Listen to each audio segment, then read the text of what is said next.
Thomas Paine, Thomas Paine, Thomas Paine, Sam Adams, Sam Adams, Sam Adams, Benjamin Franklin, Benjamin Franklin, Benjamin Franklin. These men spoke up for what they thought was right. From their courage came such documents as the Declaration of Independence and the Constitution of the United States. From their willingness to speak what was sometimes unpopular but right, we enjoy such liberties as freedom of speech, the right to keep and bear arms, and freedom of religion. There are those who still wish to oppress our freedoms, and there are still patriots willing to stand up and defend life, liberty, and the pursuit of happiness. Men like Zeb Bell, who honor our founding fathers and what they stood for. It's now time for Zeb at the ranch, speaking up and defending your freedoms. Brought to you by Magic Valley Les Schwab Tire Centers and all of the other great advertisers on the program. And now, Zeb Bell. May the blessings of Christmas, the birth of Jesus, bring your family closer than ever this Christmas time. Good morning, everybody. Here comes Kate Smith, and God bless America, followed by a Patriot with our Pledge of Allegiance. Be proud, stand up, and call in. Good morning. And a good morning to you, and Merry Christmas. Zeb at the Ranch, I'm Zeb Bell on this Tuesday, December 11th. And, of course, our major sponsor, your Magic Valley Les Schwab Tire Centers. All 7 locations serving you with the best of tires. Stop in and see them today, along with some of our great advertisers, like Burley Physical Therapy and Rehabilitation at 1263 Bennett Avenue, Suite 2 in Burley, helping you get back to being you. Right now, let's go to the phone line and have our Pledge of Allegiance. Good morning. Good morning, Mr. Bell. I pledge allegiance to the flag of the United States of America and to the republic for which it stands, one nation, under God, indivisible, with liberty and justice for all. Tell me quickly, I don't think I recognize this voice. Have you ever called in and done that before? I never have, but I listen to you all the time, Sam. Well, I'm going to tell you something. You did an outstanding job. You don't hesitate and call back again. I'd like to hear from you. Thank you. Okay, God bless, Sam. Merry Christmas. Thank you very much. Nice man right there. Hey, we've got a scoot for the weather real quick, and the weather brought to you by K&R Rental at 256 South, 600 West of Heyburn on the Burley-Paul Highway. Yes, sirree, Bobby, the rental of the best tools and equipment anywhere around right there at K&R. Hello, Roger and the crew. They get there early. Probably had to get there early and dust off some of the snow this morning. Anyhow, don't forget they've got all the tools and all the equipment. They've got all your heaters. They've got all the sewer snakes. They've got it all at K&R Rental. They get there early in the morning at 7 o'clock. Number to call, 678-3122. Right now, here's Gina with the weather. Here's a look at your weather forecast on AM 1230 KVAR. Today is going to be nice. Tonight, not so much. Looking at mostly sunny skies, expecting a high of 33. Winds out of the west, right around 10 miles an hour tonight. More snow showers are likely. New snow accumulations of about an inch possible.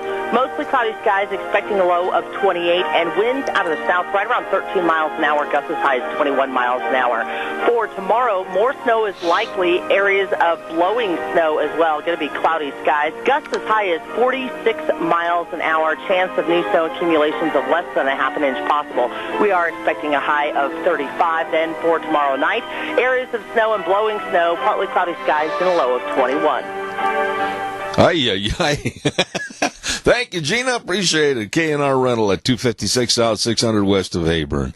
And they bring you the weather. They've got all the tools and equipment you need to finish any job. So if you're not sure what you need, call them. Talk to them and then stop over. 678-3122. K&R Rental on the Burley-Paul Highway. Wishing you and yours a very Merry Christmas.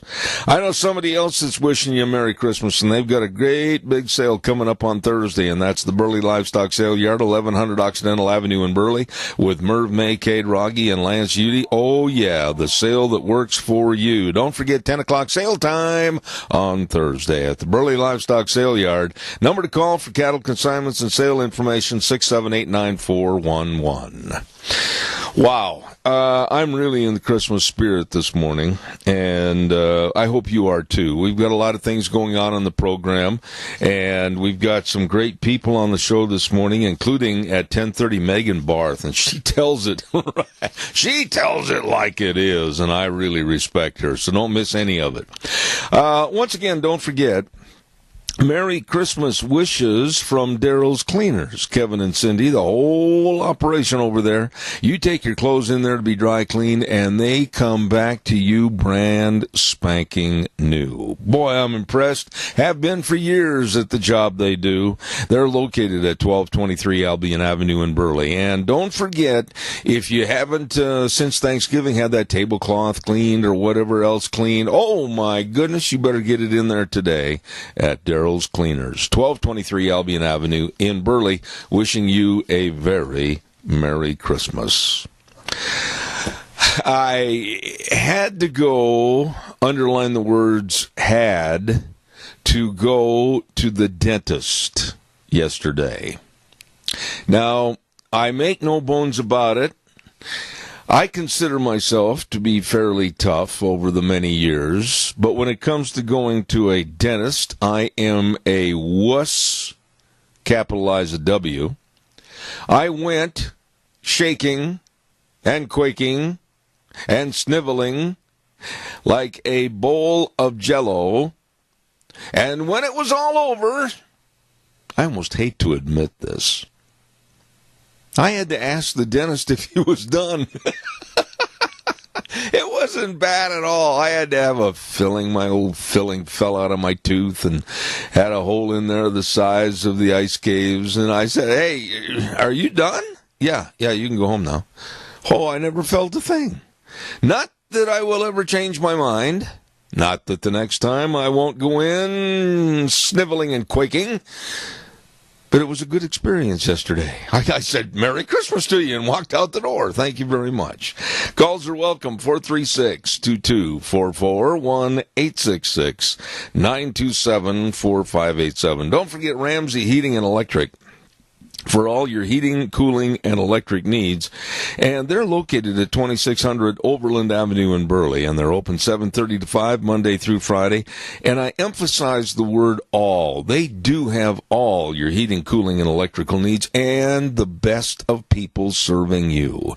They've been in business over 6 decades, and they are good. Ramsey Heating and Electric at 2600 Overland Avenue in Burley, 678-0459. Wishing you and yours a very Merry Christmas. Hey, sir. Yes, sir. You don't give me a little notice, man, because you are the only thing I hear in my headsets, and when all of a sudden you do that, I about looped out of the chair and did a barrel roll. Thank you. Well, I definitely will. I just thought I'd get your attention. You know, you mentioning that about the dentist office, do you kind of feel the same way when you go to the doctors? No. Huh. Not at all. I mean, I'm so used to the sawbones and taking a literal meaning of the word. I'm so used to it. That doesn't bother me at all. Nothing. But when I go to a dentist and I know there's going to be somebody hovering over me with a machine that sounds like it's a replica of a 1942 warplane, I don't like that. See, and I can understand that. I'm kind of like you with the dentist. I'm okay with the dentist, but with our fair rounds of going to the doctors, every time I do have to go to the doctors, it's like, ugh. Well, you suffered through a lot, and no, dentists have never been my favorite people. Now, if I've hurt somebody's feelings, that's the way it's got to be. But I did have an experience yesterday where when it was over, I said, are you all done? And he says, yeah. And I said, oh, okay, Merry Christmas. And I got the heck out of Dodge City. So thank you, Wheels. Appreciate it. It sounds like everything went well. So it did. Thank you. Hey, by the way, you're going to be running the board on Thursday while we're over at Denny's restaurant. Yeah, buddy, America's Diner. And we're going to have the old-fashioned Denny's Christmas. It's going to be for my whole show on Thursday. We're going to be over there this Thursday. Christmas carols, music by Ashley Ludlow, prizes, lots and lots of prizes you don't want to miss. Santa Claus is going to divert from his schedule and come on down. We're going to have Loot in the Boot to help needy families, not needy families, and it's going to be all morning long, 8 to 11 on my program, over at Denny's Restaurant, America's Diner, 611 North Overland in Burley, and we urge you to come on down, and like Minnie Pearl used to say, howdy, come on in, we'd love to have you. All right, let's get some calls going in here, 436-2244, 1-866-927-4587.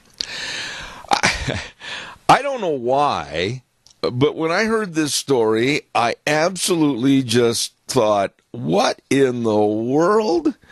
You know who Beto O'Rourke is? He had a failed Senate bid in Texas. He was running against Ted Cruz, and I will admit he made it relatively close. Of course, he had like buku, tons of money from Hollywood supporting him in Texas, and he really spent a lot of millions to try to win that position against Ted Cruz. But he lost. But now the Democrats are touting maybe he might be a kind of a reinsurgence and a replica of John F. Kennedy. And a lot of them are saying, yeah, we got to push for Beto O'Rourke to become the next president. Hold on, caller, I'll be right with you. But I read a story, and then I saw it on the news last night, where Beto O'Rourke is trying to get an endorsement from, oh, brother, you're not going to believe this, Al Sharpton. And I thought, what? They're going and kneeling before the altar of Al Sharpton to get a blessing from this man?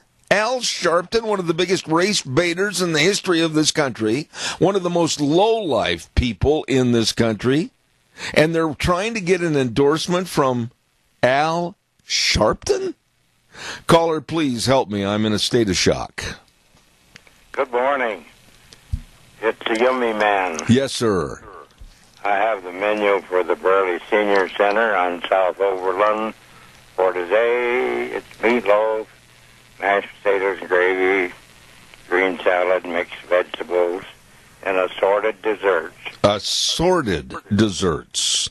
Now, what? I don't know what they are. Well, doggone it, you forgot to say assorted yummy desserts. Well, okay, assorted yummy desserts, and if you need a takeout, just give them a call before noon, and they'll have it ready for you. All right. Joe, may I extend to you, you're such a great guy, Merry, Merry Christmas. Thank you. The same to you and your staff. God bless you. Thank you. Thank you so much. Nice man right there. All right, calls are welcome, 436-2244, 1-866-927-4587. Come on, give me a call. You probably heard that there's going to be kind of I'll call it a showdown today at the White House. As a matter of fact, it may well have started already.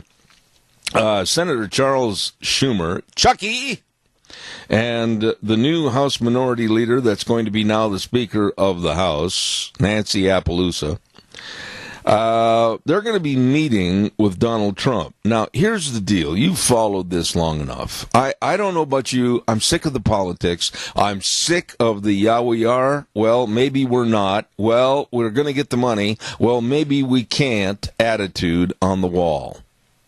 I want the wall built. I do not want the 12 to 1,300 people literally walking into the United States every night. That's not an exaggeration. That's the truth. And then living off of your dime and mine. I want the wall. Trump had said he wanted $5 billion. And the Democrats came back and said, no, we might only give you 1.6. Yeah, as a matter of fact, we will give you 1.6. That's all we're going to give you. Now, the Democrats are hedging even on that number. They say now only 1.3 or less. Folks, it's not going to get built. It's not going to get built, and all we're going to see is an infiltration and an invasion of illegal aliens coming into our country, many of which we have no idea where they are from, who they represent, or what they're going to do to us in this country. And you can thank the Democrats for this absolute debacle. And quite frankly, you can point your finger at some of the Republicans, too. Caller, I'm going to ask your indulgence. Please stay on the line. Do not go away. I've got to just get this in really fast. Merry Christmas wishes from Magic Valley Carpet at 613 D Street in Rupert for all your carpet needs, especially at this time of the year to spruce everything up. Call them today at 436-1722. Magic Valley Carpet over in Rupert wishing you a very Merry Christmas, as does Vicky at Vicky's Country Gardens at 185 South, 600 West of Paul, and call her on her cell phone to buy some of those gift certificates for stocking stuffers for Christmas at Vicky's Country Garden, 431-5667. And last but not least, Magic Valley Irrigation with Jeff and the whole crew at 44 East 500 South of Burley. For all your irrigation needs right there, Magic Valley Irrigation. Wishing you and yours a very Merry Christmas. Caller, good morning to you. Yes, good morning, Zed. How are you this morning? Well, I am so filled with the Christmas spirit, I think I'll give Donald Trump the $5 billion for the wall. I'll throw in a few billion, too. Okay. How would you like to write a check, Tony, seriously? How would you like to write a check for $1 billion with a B on it and watch your local bank just burn their hair trying to find you? Oh, yeah, and the cops, too. You got it. You got it. You know, the Democrats, the only way they're going to win is to destroy and reshape. They don't want the wall, especially Schumer, because they want all these people to keep pouring across there, and at some point they'll have the right to vote, and they'll have this country in the palm of their hand. That's true. We're seeing a transition of the numbers. We're seeing a transition of the politics. We're seeing a transition of the value system. And we're definitely seeing a decrease of our culture with this so-called, what I call dumb diversity. And I'm not going to adhere to it. I don't want to buy into it. I don't know what your thoughts are, but I personally am against what's happening en masse. Look what we've got now. Cortez, Maxine Waters, Schumer, Pelosi, the rest of that bunch. And they figure at some point, no matter who gets control of the country, they're going to be able to live away from the problem they've created for the rest of us. But they don't realize they are going to become victims, too. Yeah, that's just a point that needs to be really mentioned. I mean, you've got some poor little congressman that ran on the Democratic ticket maybe in Arkansas or Tennessee or Wisconsin or maybe in Kansas, and he's going, oh, my, we're creating a Frankenstein monster that's going to kill us in the future. Yeah, I see it happening all over. It happened in my state back, I won't mention which one it is, but it's going to happen all over this country. Yeah, it is. It is. And I just look at politicians today on the national level. I'm not making a condemnation of our locals because I think our state people are still tough enough to stand up. But I'm condemning those on a national level because they don't have any spine, any backbone, and they're certainly not doing and bidding the wishes of the American public. We can't stand any more of these indigents pouring into all these states going on welfare. Pretty soon, we're going to have a two-class society. The rich and the poor. No, I'm going to say the poor and the poorer. Tony, Merry Christmas to you and Mary. God bless you so much. Thank you so for calling in. Thank you, Zed. God bless you. Thank you. Calls are welcome. 436-2244, 1-866-927-4587. I don't know, folks. You wouldn't believe some of the comments that come in here, some of the things that are said, like, oh, you're just a white nationalist and you don't want anybody coming into this country. I didn't say that at all. I didn't say that at all. But I certainly don't want people coming in from foreign countries that don't adhere to the responsibilities of being an American citizen. and supporting our Constitution and our American value system. And if that's being, one guy called me a racist, which, I'm used to that. It happened back in 2007 with the idiocy of the Democratic Party here in the state of Idaho. And believe me, they are idiots. But I don't have to take anything like that, and I won't. I just believe this country and its values, its Constitution, and the laws are to be adhered to and respected, and not torn apart by groups and citizens that aren't citizens. Burley Physical Therapy and Rehabilitation at 1263 Bennett Avenue, Suite 2 in Burley. Whether you've got an injury that you need to recoup from, or maybe a surgery, or whatever, please, I urge you to call them.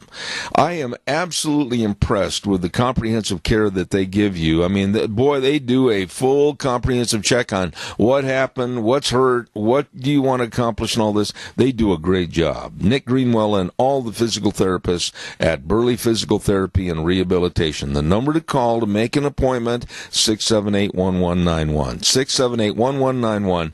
Burley Physical Therapy and Rehabilitation, 1263 Bennett Avenue, Suite 2 in Burley. Really good folks. All right, your turn. 436-2244, 1-866-927 4587. Now, Oregon governor, our neighboring state to the west, Oregon's Governor Kate Brown, she is a lefty. Oh, my. She's way out in left field. You know what she said? She wants to take $4 million of the state budget of Oregon, and she wants to take $2 million of it to defend illegal aliens coming into her state. Remember, I didn't say citizens. I said to defend illegal aliens. And she wants to take the other $2 million to sue Donald Trump. I mean, if I was an Oregonian, I'd be really embarrassed to have her as a governor. He wants to take $4 million out of the Oregon budget that could be and should be used for the legal citizens in the state of Oregon. But no, she wants to sue Donald Trump. She doesn't like him. She doesn't like what he stands for. She doesn't like any of the policies, so she just wants to take $2 million of the taxpayer money and sue Donald Trump. And then she wants to take $2 million to defend illegal aliens. What? What are your thoughts on this? Come on, please pick up the phone and let me know that I'm with my audience that I'm accustomed to. Please give me a call at 436-2244, 1-866-927-4587. While I have just a moment, I want to remind you about care of your animals. And with the colder temperatures, and you know that those animals are out there, they need, at this time of the year, lots of water. You might not think so, but yes, they do need lots of water. And they need water that's not frozen. They need water that's warm. In other words, make sure your pets and your livestock have water that's in the heated buckets, heated tanks, whatever. Don't let it freeze over. I mean, you go out and chip it and thaw it in the morning, and then all of a sudden it's going to freeze over again. They're not getting the supply of water they need. Ark Animal Hospital with Dr. Bill, Dr. Jordan, and the whole crew want you to make sure you've got a really good, adequate water supply for your animals. And they're located at 750 21st Street near Connection Credit Union in Heyburn. The number to call, 678-1177. 678-1177. Ark Animal Hospital with the warm hearts for the cold noses. Absolutely. All right, give me a call, 436-2244, 1-866-927-4587. More Merry Christmas wishes for you this morning from Representative Fred Wood, good friend of mine, from District 27. He absolutely works hard in his position as a state representative, and of course they're all gearing up for the great big legislative session in not too many days. So he wishes you and yours a very Merry Christmas. Along with the Minnetonka Chamber of Commerce at 1177 7th Street in Hayburn, and that's with Sarah Seymour and the entire outfit over there. The Minnetonka Chamber of Commerce wishing you and yours a Merry Christmas and a Happy New Year. And our old friend Rick over at Mountain Transmissions, 1146 East Main in Burley, and they have free towing, free diagnostic, and free estimates. It's the place to go if you're having problems. Mountain Transmissions wishing you and yours a Merry Christmas. And last but not least, yes, the Senator from District 27, Kelly Anthon. Good man, hard-working man serving you. Senator Kelly Anthon, his family, wish you and yours a very Merry Christmas and a Happy New Year.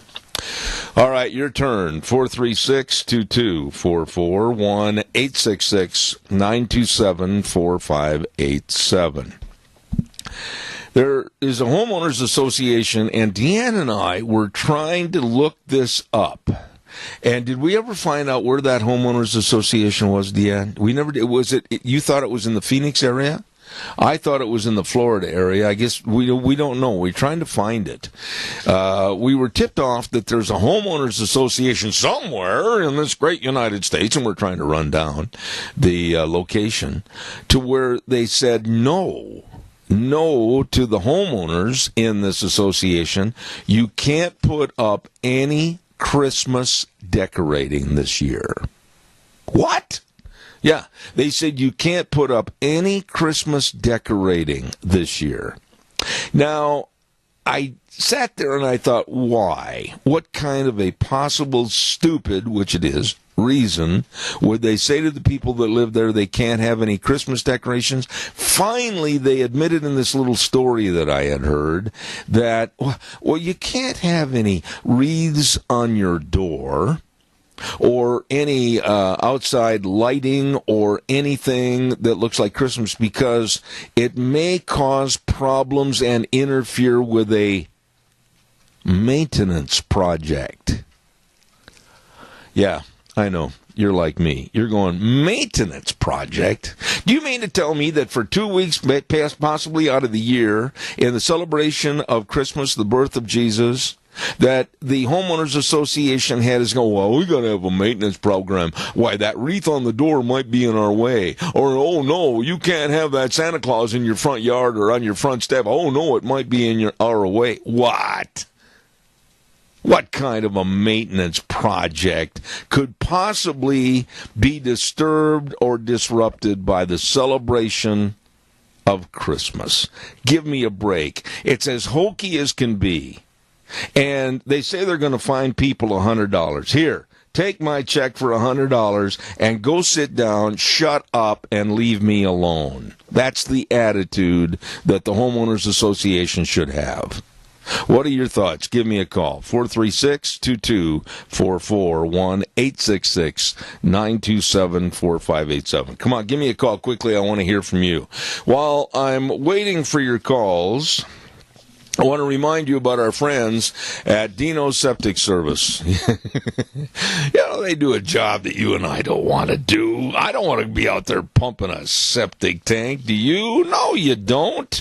And they do it with a great big smile on their face. I mean, septic tanks are pumped, septic tanks and drain fields installed, backhoe services, along with liquid waste removal, sewer and sink drain lines clean. All of this, and they've expanded their business recently to better serve you. All you have to do is call them. In Rupert, call the number at 436-6526, or in Burley, 678-1638. Don't forget they are the best at what they do with a big truck that says on the side of the doors, smells cargo on the way. Dino's Septic Service. You call them right now. And call me right now, too. I'd love to hear from you at 436-2244, 1-866-927-4587. I'd kind of like to turn it over to you a little bit out in the audience. Have you noticed or have you heard of any infringement on Christmas this year that you hadn't heard before? I mean, have you heard about any little town that's trying to stop Christmas? Have you heard about anything about not having any nativity scenes? Have you heard anything about not having any painting on various businesses in celebration of Christmas? Let me know, because some of the stories I heard the other day, like no candy canes back in Nebraska in the school district because the superintendent thought that the candy canes were in the shape of a J, and that would remind everybody about Jesus, and he didn't want to get into a religious holiday. I thought that was terrible. I wish I could find out the guy's name and address. I'd love to send him a Christmas card. And then that professor at a college back in Minnesota, we're still doing some research on this. We know this actually was said and done, but we're not sure exactly of the school. And to think that this guy's a professor, he was making a statement to his class that the virgin birth was an attack by God on Mary. I mean, you can't make this kind of stuff up. It's absolutely sinful and ridiculous. But that's the attack on Christmas today. Calls are welcome, 436-2244. Come on, give me a call. Caller, good morning, and thank you for your call. I appreciate it. Go ahead, you're on the air. For some reason, the line wouldn't go through, sir, so I'm hoping they'll call back in. Well, what did you do? Phone lines, I swear sometimes, but anyways. Okay. Caller, call back. We have put you out in the middle of nowhere. You were out in the abyss of calls that were not received. Call back, please, quickly at 436. There they are. That old cow's working overtime. Feed her some more alfalfa. Good morning, caller. You're on the air. Good morning. You know, we've got it right here in Rupert. When I moved here 2 years ago, I was so excited when I pulled up to the post office and they had it all decorated with, you know, Merry Christmas and everything else. And then the next year they had to take Christ out of it. Yeah. Now they can't have anything because remember all the hoopla about the person that didn't want any Christmas? I do, and I get really upset on this program because I've had people say they don't like me to say God bless to the people that call in, or they don't like it when we do the Pledge of Allegiance at the beginning of the program, or they don't like it when I have mentions about the Bible and about Jesus, etc. And you know what that does to me? That makes me want to do it even more. That's right. That's right. I'm never going to quit. And you know, they're going to have a lot of power. And they're going to have a lot of pull to get me to pull the plug on this program because I own it. And I'm not about to sit there and be dictated to by a bunch of people that have the common sense of a goat. Well, I agree with you 100%, and heaven help you if you play Away in a Manger and A Little Town of Bethlehem. Oh, well, I will. As a matter of fact... No, I'm going to. Well, here's the deal. Wheels, if you're listening over there, starting on next week, Monday, there will be no other music except bumper music. We call it bumper going into the news and everything. But it's going to be Christmas music.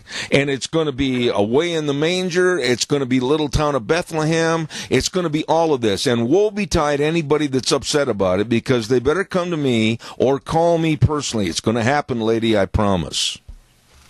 I agree with you 100%. And listen, I hope you and everybody else listening has a wonderful Christmas. It will be because of people like you. Thank you so much for your call. God bless. And listen, don't you ever change your opinion. I'm not going to. I'm not going to because Deanne wouldn't realize who it is. Thank you very much. All right. Merry Christmas. No, Wheels, are you right there? I want you to really put forth an effort on this. I want you to make sure that the standard Christmas songs like Away in a Manger, Little Town of Bethlehem, all of that, Silent Night, all of those are ready to go, okay? Will will do, sir. I know you will. You're a good man if you just stay there at your job and not have to run off to the doctors.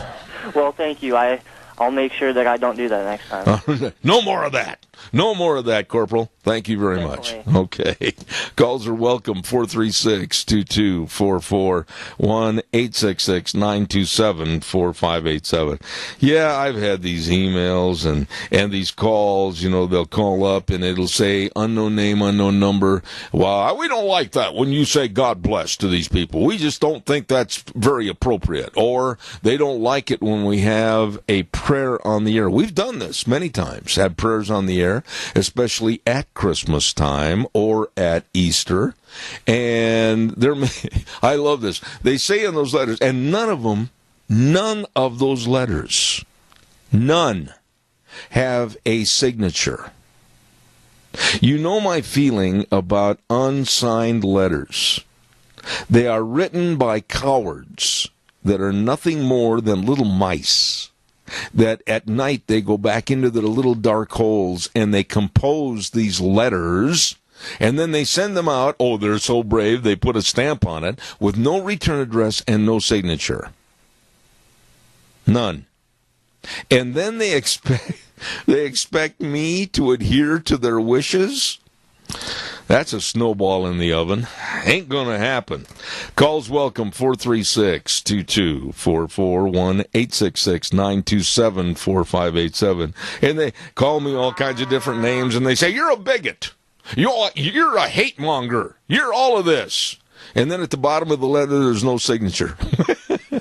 Bunch of weak-kneed cowards. Caller, good morning. You're on the air. Yeah, I had to call back on this one. That lady that wants to put millions of dollars to protect these illegals, doesn't she realize she's voting herself out of office? Maybe not.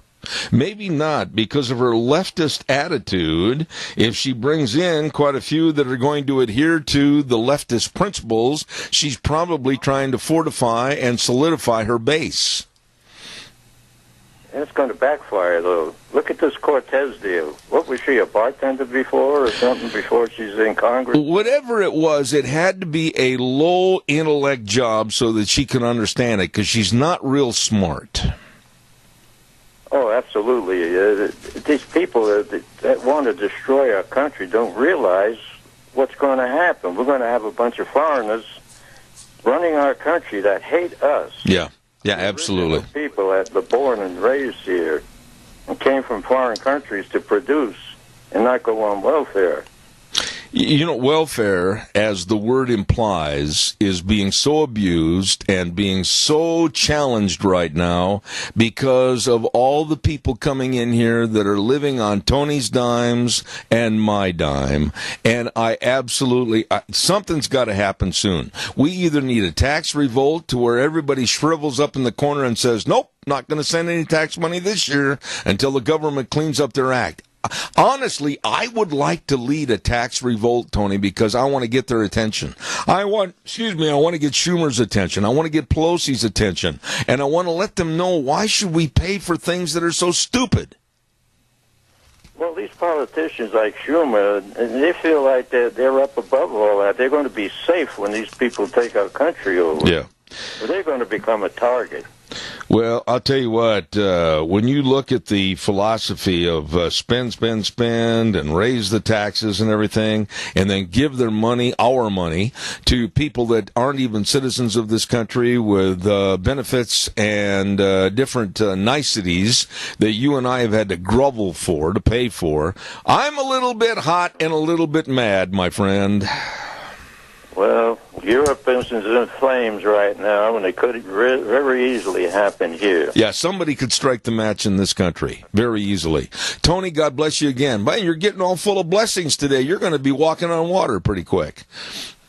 Probably got wings right now. I'm going to go out and try them out. The fact is, you know where the rocks are. Thanks, Tony. Okay, bye. Okay, bye, buddy. Time for the weather forecast, and then we'll take some more calls. Come on, call me on a kind of a chilly, snowy morning. Don't forget our weather brought to you this hour by Mount Harrison Audiology and Hearing Aids, right behind the Minidoka Hospital, across from the emergency room. And the number to call to make an appointment to have your hearing checked and let 3 great doctors work for for you, and that is 312-0957. That number again, 312-0957. Mount Harrison Audiology and Hearing Aids, and believe me, they provide the comprehensive treatment for hearing loss. They can help you. Right now, here's Gina with weather. Here's a look at your weather forecast on AM 1230 KVAR. Today is going to be nice. Tonight, not so much. Looking at mostly sunny skies, expecting a high of 33. Winds out of the west, right around 10 miles an hour tonight. More snow showers are likely. New snow accumulations of about an inch possible. Mostly cloudy skies, expecting a low of 28. And winds out of the south, right around 13 miles an hour. Gusts as high as 21 miles an hour. For tomorrow, more snow is likely. Areas of blowing snow as well. Going to be cloudy skies. Gusts as high as 46 miles an hour. Chance of new snow accumulations of less than a half an inch possible. We are expecting a high of 35. Then for tomorrow night, areas of snow and blowing snow, partly cloudy skies, and a low of 21. There she goes, fading off into the sunset. Thank you very much, Gina. And the weather brought to you, everybody, by Mount Harrison Audiology and Hearing Aids. Dr. Hunsaker, Dr. Pickup, Dr. Mitchell, serving you. Mount Harrison Audiology and Hearing Aids, 312-0957. All right, your turn. Your turn on the Monopoly board. Give me a call, 436-2244, 1-866-927-4587. Give me a call. Do the new bright lights on cars and pickups bother you at night like they bother me? You know, I got to be honest with you. I saw a story that was on television earlier this morning. I think it was at like 4:20. And they were talking about the headlights. And they were saying that they are urging, notice that word, urging everyone to go get rid of the old style headlights on your vehicles and get the new bright lights. I don't know about you folks, and I'd like to hear from some of you, and tell me if I'm the one that's having the problem, but some of those piercing, sharp lights, you can't hardly stand to come up on a two-lane road against those lights. And if they fail to dim them, man, I am looking to the side of the road, trying to find the side of the road to give a gauge as to where I'm at. They are so piercing and so bright, they just literally blind me.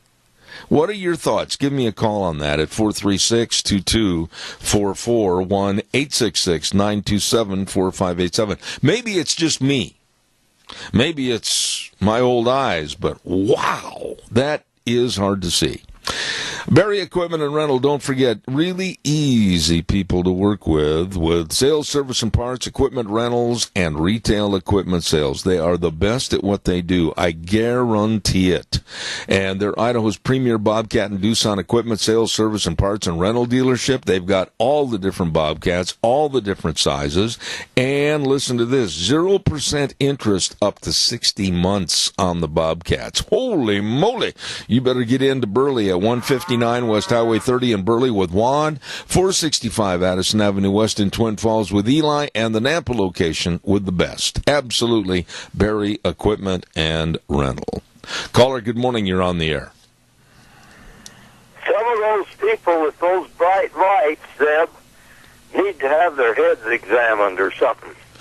And you are not the only one that's affected by those bright lights. Boy, I don't know. I'm glad to hear that, because the other night coming home, I was about 5 miles from home, and I ran up against it was a newer vehicle, naturally, with those bright lights. And literally, Bob, I had to search for the side of the road in a big hurry because I couldn't see a thing. Well, you're not the only one that has that situation. Well, why are they going to something like that seems to me far, far more dangerous than the old conventional headlight? Why? I don't know, Zeb, except money. Well, I'm glad to hear you call, because I thought maybe I was the only one that had the problem, but holy... You're not the only one that has that problem, but you might be the only one that has some problems. Robert, be good. It's Christmas time. Hey, have a good day, Zebedee. All right, Merry Christmas. Don't those people that want to control what we put on the house, it's control. That's absolutely right. That's right. That's right, Bob. Merry Christmas to you.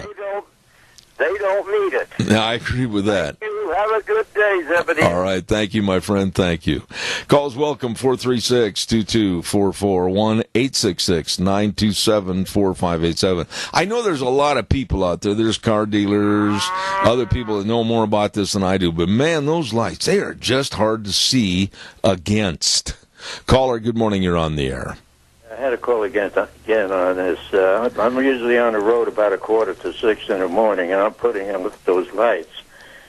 Now, tankers, there should be anybody that was a World War II tanker knows that the tanks, some of them had super bright lights on them that would blind and disorient the enemy troops. Yeah. And that's just exactly what's happening with these lights in the morning. So they bother you, too?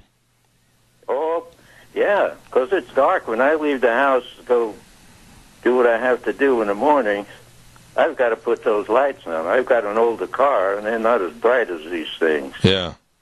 Well, I guarantee, I'm glad to hear that somebody else is bothered by them.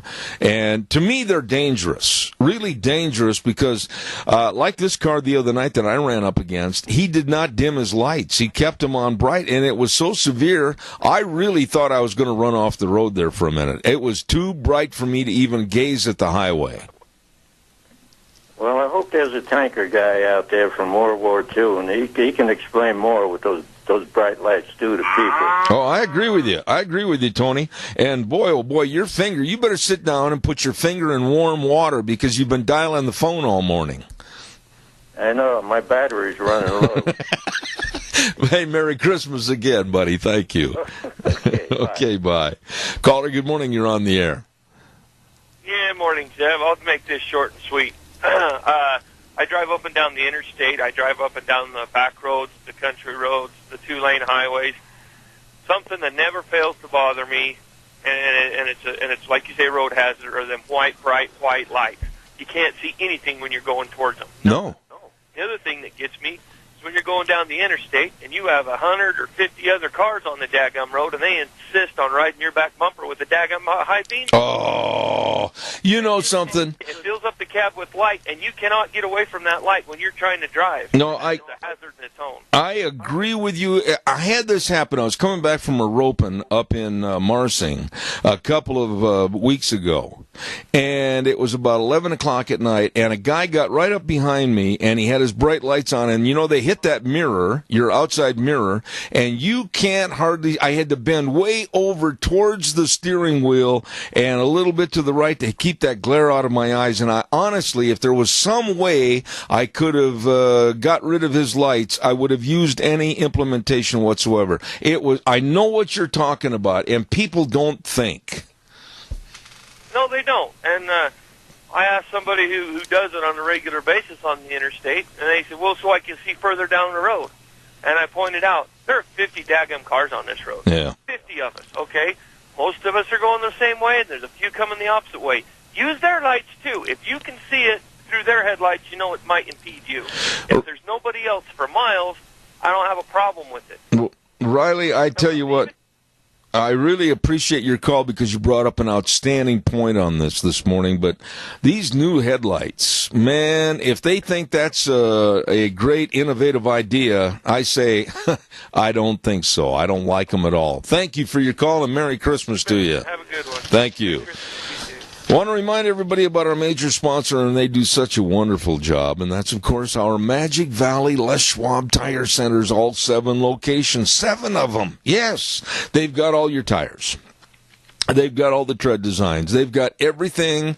If the road throws mud and snow and sleet and hail and whatever at you, they've got the tires and the tread designs to get you safely down to Aunt Martha's house to celebrate peach pie at Christmas time. And don't forget, they've got the locations also with the best in brake service and front-end alignments and shocks and struts and batteries. Oh, my goodness, yes, they can and they will help serve you. Who are they? Lane and Rupert. Dave on Blue Lakes and Twin, Mike and Buell, Mike and Jerome, the Twist family in Paul, Daniel on Poline in Twin Falls, and my buddy Randy on Overland in Burley. The best. Your Magic Valley Les Schwab Tire Centers. Wow, don't forget the old-fashioned Denny's Christmas Thursday at Denny's, 611 Overland and Burley. Going to be a lot of fun. We're going to be there broadcasting live and direct. Caller, I've got exactly 45 seconds. Go fast. Yes, Zeb.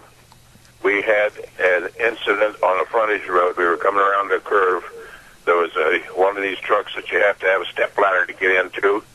He come at us, and his lights were so bright we couldn't see anything. I almost run into the other guy for the simple reason it blinded me. I could not see. I agree. You know, I just don't think I'm one of a kind on this issue. I think these new bright lights are way too bright and causing more trouble than they're worth. Thank you for your call. Merry Christmas to you, by the way. These jacked up trucks should have to realign those lights so they are not right in your eye when they're dim. I agree with that. Thank you, sir. God bless you. Merry Christmas. Let's run to the news right now, and they'll tear apart everything we tried to put together for the last hour. We'll be back in about 7 minutes. Wheels, take it away.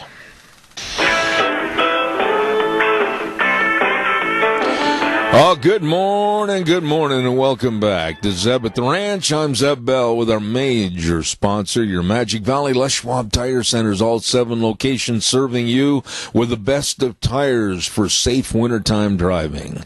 And don't forget, too, some of our great advertisers like Burley Physical Therapy and Rehabilitation at 1263 Bennett Avenue, Suite 2 in Burley, helping you get back to being you. Right now, let's have this good word for Western Waste Services. From the canyons of the Snake River and all across southern Idaho, we're always at your disposal. Western Waste Services, we care about our community, our resources, and this great land. Western Waste Services is lending a hand, always at your disposal. Western Waste Services, I talk to you about them every day. They are always at your disposal, and I urge you to call the number 734-6969. Get on the route service. Let them weekly come by, and every week take care of your garbage. It's gone. It's out of there. Western Waste Services, the best. 734-6969, living up to their slogan, always at your disposal. Really good folks.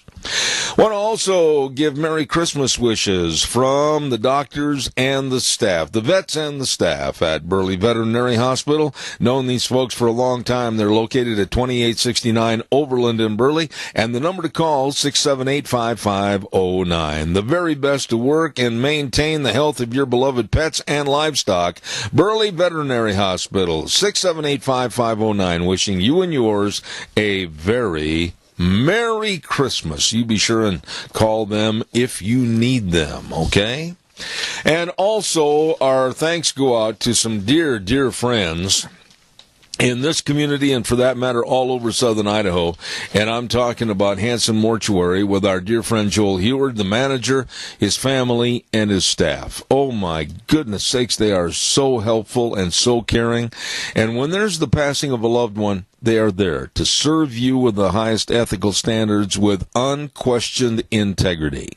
All you need to do is call 436-5636. That number again, 436-5636. Hanson Mortuary at 710 6th Street in Rupert. And Joel Heward also serving you and your family at Morrison Payne Funeral Home on East Main in Burley. Right now, Tuesdays are a special, special day for me, because I get a chance to visit with a dear friend of mine that, whether it's on this radio program or whether it's sitting out in the backyard, just a good old boy, and that's Frosty Woldridge in Golden, Colorado. Good morning, Frosty. How are you? Well, good morning, Zeb. It's a pleasure. I hope that those latest 2 columns I sent you have some appreciation of what we're facing and what's going on out there in America, and that we can talk about it. Well, there's absolutely no way I was going to have you on the program this morning without, first of all, commenting and complimenting you. This one called Hating Your Own Country, Teaching United States Kids to Loathe America. I mean, you stepped up to the plate, you hit the ball out of the park, and I'm with you. I'm with you 100%. We're joined at the hip on this, or I should say joined at the lip, I guess. Boy, this one here with the recent polls showing that 53% of American teenagers and those that are 20-something do not respect America. I couldn't agree more, and I'll let you pick it up from there. Well, thank you. One of the things that's most disconcerting, and Heather McDonald, who is one of the greatest writers I have ever read, she has a tremendous amount of understanding of what's going on in this country, and she was on Mark Levin, and I think it's called Life, Liberty, and Levin on Fox News, and he had an in-depth study or an in-depth interview with her. And I don't mind telling you, she said the same thing that you and I have been saying for the last 15 years.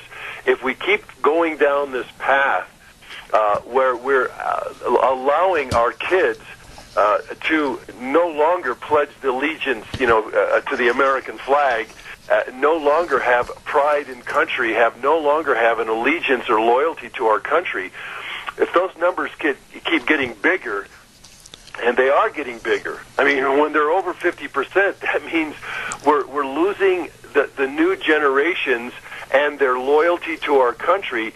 And I can tell you this, when a child dislikes itself, in other words, has a poor self-concept, that child is going to have a really rough time in this world. And I know that from my years of teaching school.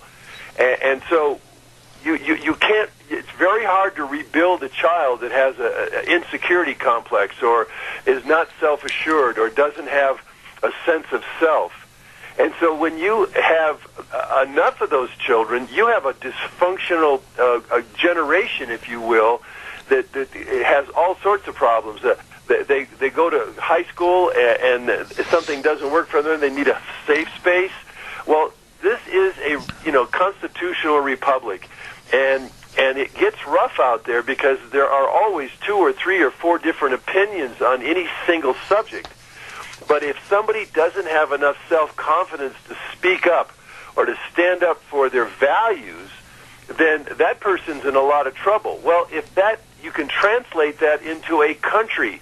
If enough American children don't have enough sense of country, enough sense of identity, and enough sense of loyalty to their country, then you have a really big problem, because when that happens, you have a dysfunctional public. And once you have a dysfunctional public, you also have dysfunctional voting.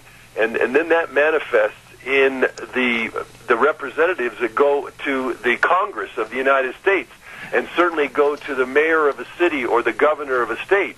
And if you look at what's happening right now in places like Oregon, and you go to places like in Colorado, or you go to places in like New York and New York City, you have such dysfunction because you have governors who are not proud of and are not standing up for the Constitution, and you now have senators who are not standing up for the Constitution. You've got a big problem. So that's what this is all about, and Heather McDonald was right on in this. I watched the whole interview with Mark Levine, and she said all of the, and I'll tell you, she wrote a book. It's called Diversity Delusion: How Race and Gender Pandering Corrupt the University and Undermine Our Culture. And she was right on the money. We're being undermined by our own college professors across the country right now with this unbelievably liberal slant and hating America or disliking America. And that's where she launched, and I'm certainly in agreement with her. Well, I am one that absolutely has seen the negativity from the left, the idiocy from the left. Every morning, I don't know if you're aware of it or not, Frosty, but every single morning on my program, when I start, we start with the Pledge of Allegiance after we have had the playing of a couple of verses of God Bless America by Kate Smith. I have had numerous people that have the bravery of a worm call me or send me unsigned letters and say, don't do that anymore, it offends me. Well, when somebody tells me not to do something and I think it's the right thing to do, I'm going to do it even more. I'm not about to quit. I'm not about to let these people run and control me, and that's the problem with America today. I'm just going to come right out and say it. As Americans, we've lost our guts to stand up and fight back. Well, and I would agree with you, because I'm one of those kind of individuals that will stand up, and I will say something, and I will fight for my country, and I will stand up. And obviously, we have lots of problems with this country. We've got a lot of things going on that I'm not too particularly thrilled about myself. At the same time, when you have the perspective of my life and my travels around the world, folks, whatever's in second place is so far behind the United States of America. We're talking way behind when it comes to personal freedoms, when it comes to racial justice, when it comes to the ability to speak up, when it comes to the fact that you can express yourself in any arena. This country, the United States of America, is way ahead of 90% of the rest of the countries in the world. So you better get down on your knees and be thankful that this country and this constitutional republic allows you to do that. Absolutely. We have a caller with a quick comment, and then we'll go on. Frosty, hold on just a second. Good morning, caller. Quickly, you're on the air. Yes. Listening to you guys talk this morning, I do honestly believe that if our younger generation and generations that are my age, I guess, would have more respect for our country and the hard work that we put into it, there would be a lot more willingness to get out and put forth the effort to make our country great instead of just sit around and complain about it and expect to get a welfare check once a month. I'll let you go. Thanks. Respond to the caller, if you would, Frosty.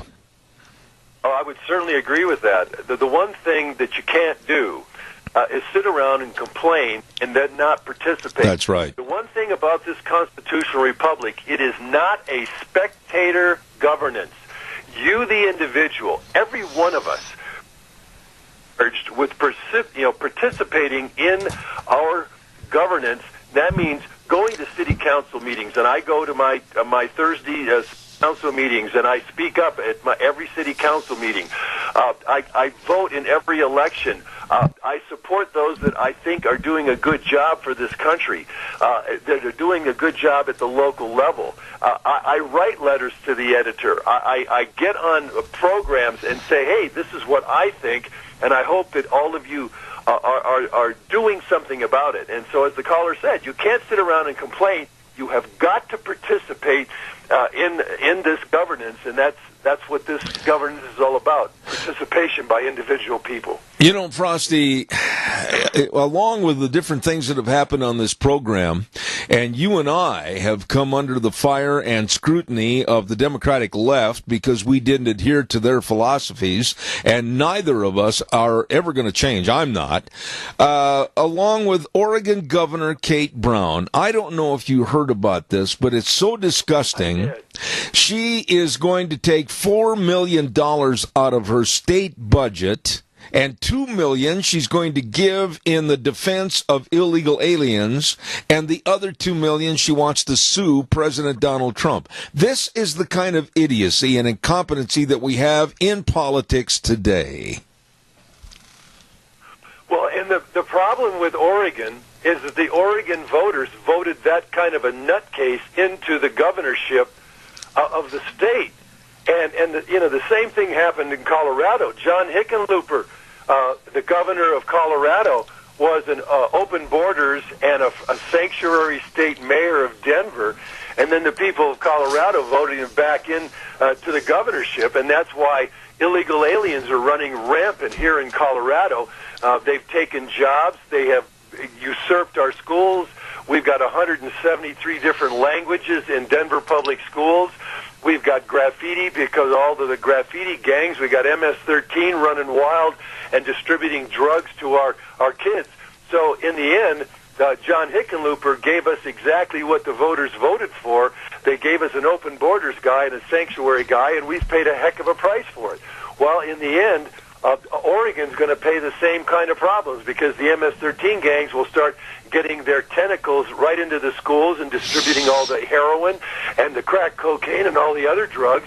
And so the kids are going to be having to suffer through that. And then, of course, all of the illegal aliens and the jackpot babies, pardon me, will also be getting all of the monies and simply break the taxpayer there in Oregon. So it's not going to end up well for Oregon. You know, Frosty, I am a Caucasian, which means I am white, as you are, and I love this country more than any other country in the world. I don't give a rip about Brazil. I don't give a rip about Ethiopia. I don't give a rip about any other country. They've got their problems. They've got their politics. They've got their government run their own thing. But I am a proud white nationalist, and nobody is going to condemn me for that. Well, unfortunately, men like Don Lemon, who is a black man who is a host for CNN, he said, and I'm quoting here, he said that the biggest terrorists and threat to America are white men.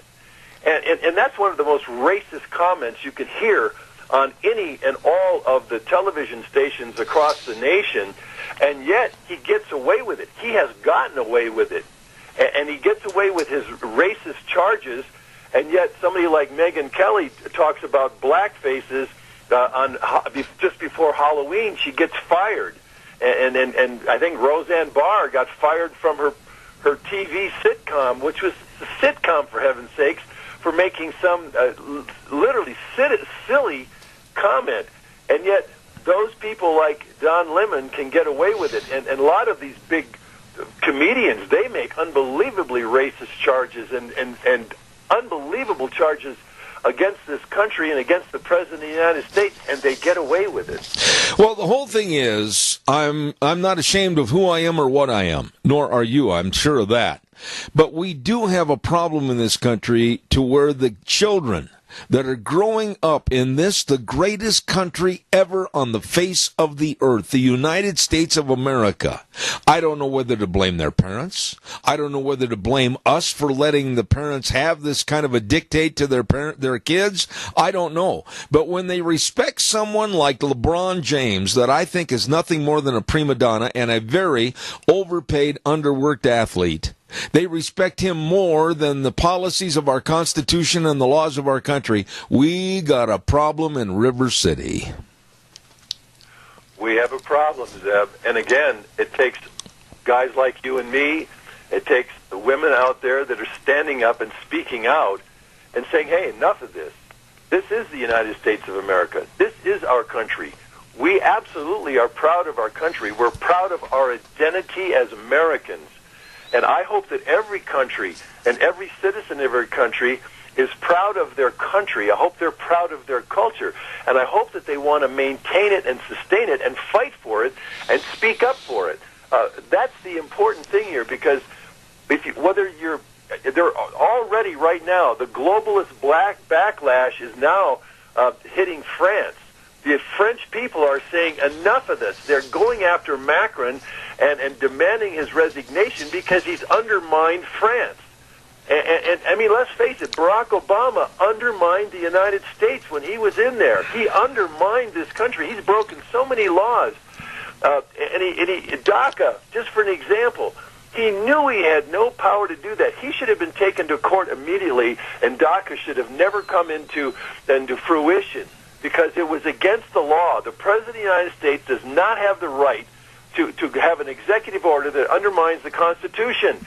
More people with a pair should have stood up and said, no, you can't do that, Barack Obama. That is not legal. And it wasn't legal, and yet he got away with it. And that's the tragedy that's going on right now. There's not enough of us to stand up for the U.S. Constitution and say, you know something? This is my country. I'm standing up for the U.S. Constitution. It's the most successful document in the history of the world. stand up and be proud of it.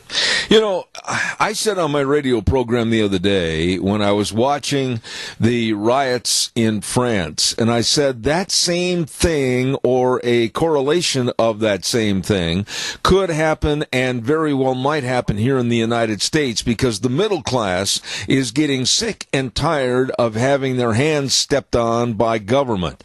And I honestly think that if we don't stand up to this multiculturalism or the diversity programs that are being imposed and thrust upon us and fragmenting our society, we are going to see a civil war in the streets in America.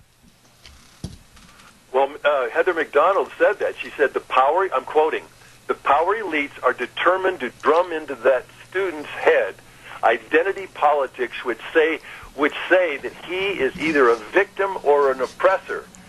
And in the end, that is just teaching these kids that they're victims, like the minorities in this country, they're victims, or the majority who are whites at this point in time are the oppressors.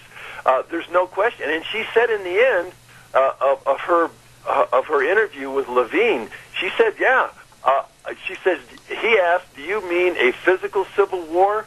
And she says, we are either in a civil war or we've gotten ourselves away from the brink of a civil war. And she said, I absolutely do think we've already seen it. We've seen civil violence grow, especially with the celebration and the encouragement of politicians. I mean, Antifa right now went over and harassed Tucker Carlson at his house, for heaven's sakes. Had to bring in all sorts of police to stop that from going on. And you don't see that happening with somebody like that Don Lemon guy when he's the most racist character in the country and he happens to be black. So, yeah, she said it, and I've said it in the past. If we don't stop multiculturalism, if we don't stop all immigration into this country, we are going to have so many cultures fighting for their identity. We're going to have so many different people and racial people, whatever their identity is, fighting for their identity. We're not going to have America. The American people will not be the American people anymore. And remember that Rashida lady that was just voted into office, a Muslim there in Michigan. She wrapped herself into a Palestinian flag when she gained the House membership as a member of the House of Representatives. Folks, that is not a good sign for the United States of America when a member of the House, United States Congress, wraps themselves in a foreign flag, a Muslim flag. Give me a break.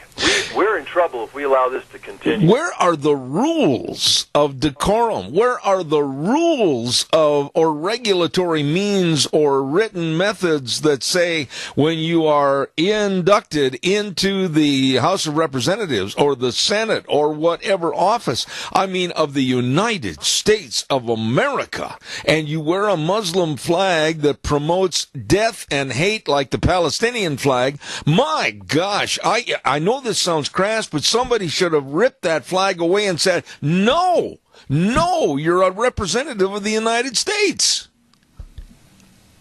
Well, that's because the folks around her were all Muslims themselves. And again, we've said it, and I've said it, and I've written about it. Muslims are a whole new different kind of animal. They follow the Quran, and the Quran's prime directive is to convert or kill all non-believers.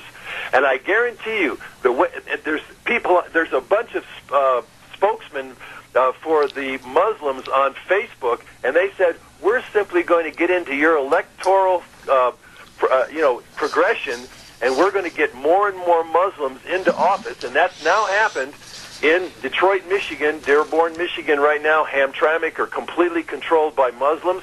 They are practicing de facto Sharia law. And the more you have of those Muslims, they are the blood tribe of Islam. They will continue to undermine the U.S. Constitution as long as we allow that to happen. And in fact, in 1952, the McCarran-Walters Act was passed to stop that and to make sure that any organization that's about to undermine the United States Constitution is absolutely thrown in jail and deported. That's why anyone who follows the Quran and follows the Sharia law or trying to implement it should be completely thrown out of this country, according to the McCarran-Walters Act of 1952. But, of course, nobody is enforcing that at this point. That's right. Frosty, I've got to do a commercial break. I'm going to hold you over for a few moments, so stand by if you would, please. I want to remind everybody that Santa's favorite place to shop, with 14 days left, excuse me for my throat this morning, is Lee's Furniture, Floors, and More at 459 Overland in Burley. Oh, my goodness, what a great, great shopping experience for all the dining room sets. 40% off, my goodness sakes, and along with all the mattresses and all the chairside tables and the sofas and love seats and all the carpet and the flooring, everything. No money down, no interest, up to 48 months on approved credit at Lee's Furniture, Floors, and More. The biggest savings, the best values on everything for your home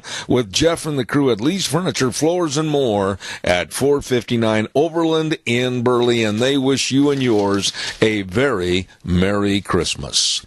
We also want to acknowledge, if you're a senior and you want to stay at home, I don't blame you at all. And that's why the new business, Minnecasia Hearts for Seniors, is just for you. They're located at 135 East 23rd Drive in Burley. Holly Rowe and the staff, they can help you with daily tasks, or maybe perhaps meal preparation, or light housekeeping, or running errands, whatever. They are there to serve you. Please remember the number, 312-5715. They now are Medicaid and VA approved, and they also take private pay. Minnecasia Hearts for Seniors in Burley, 312-5715.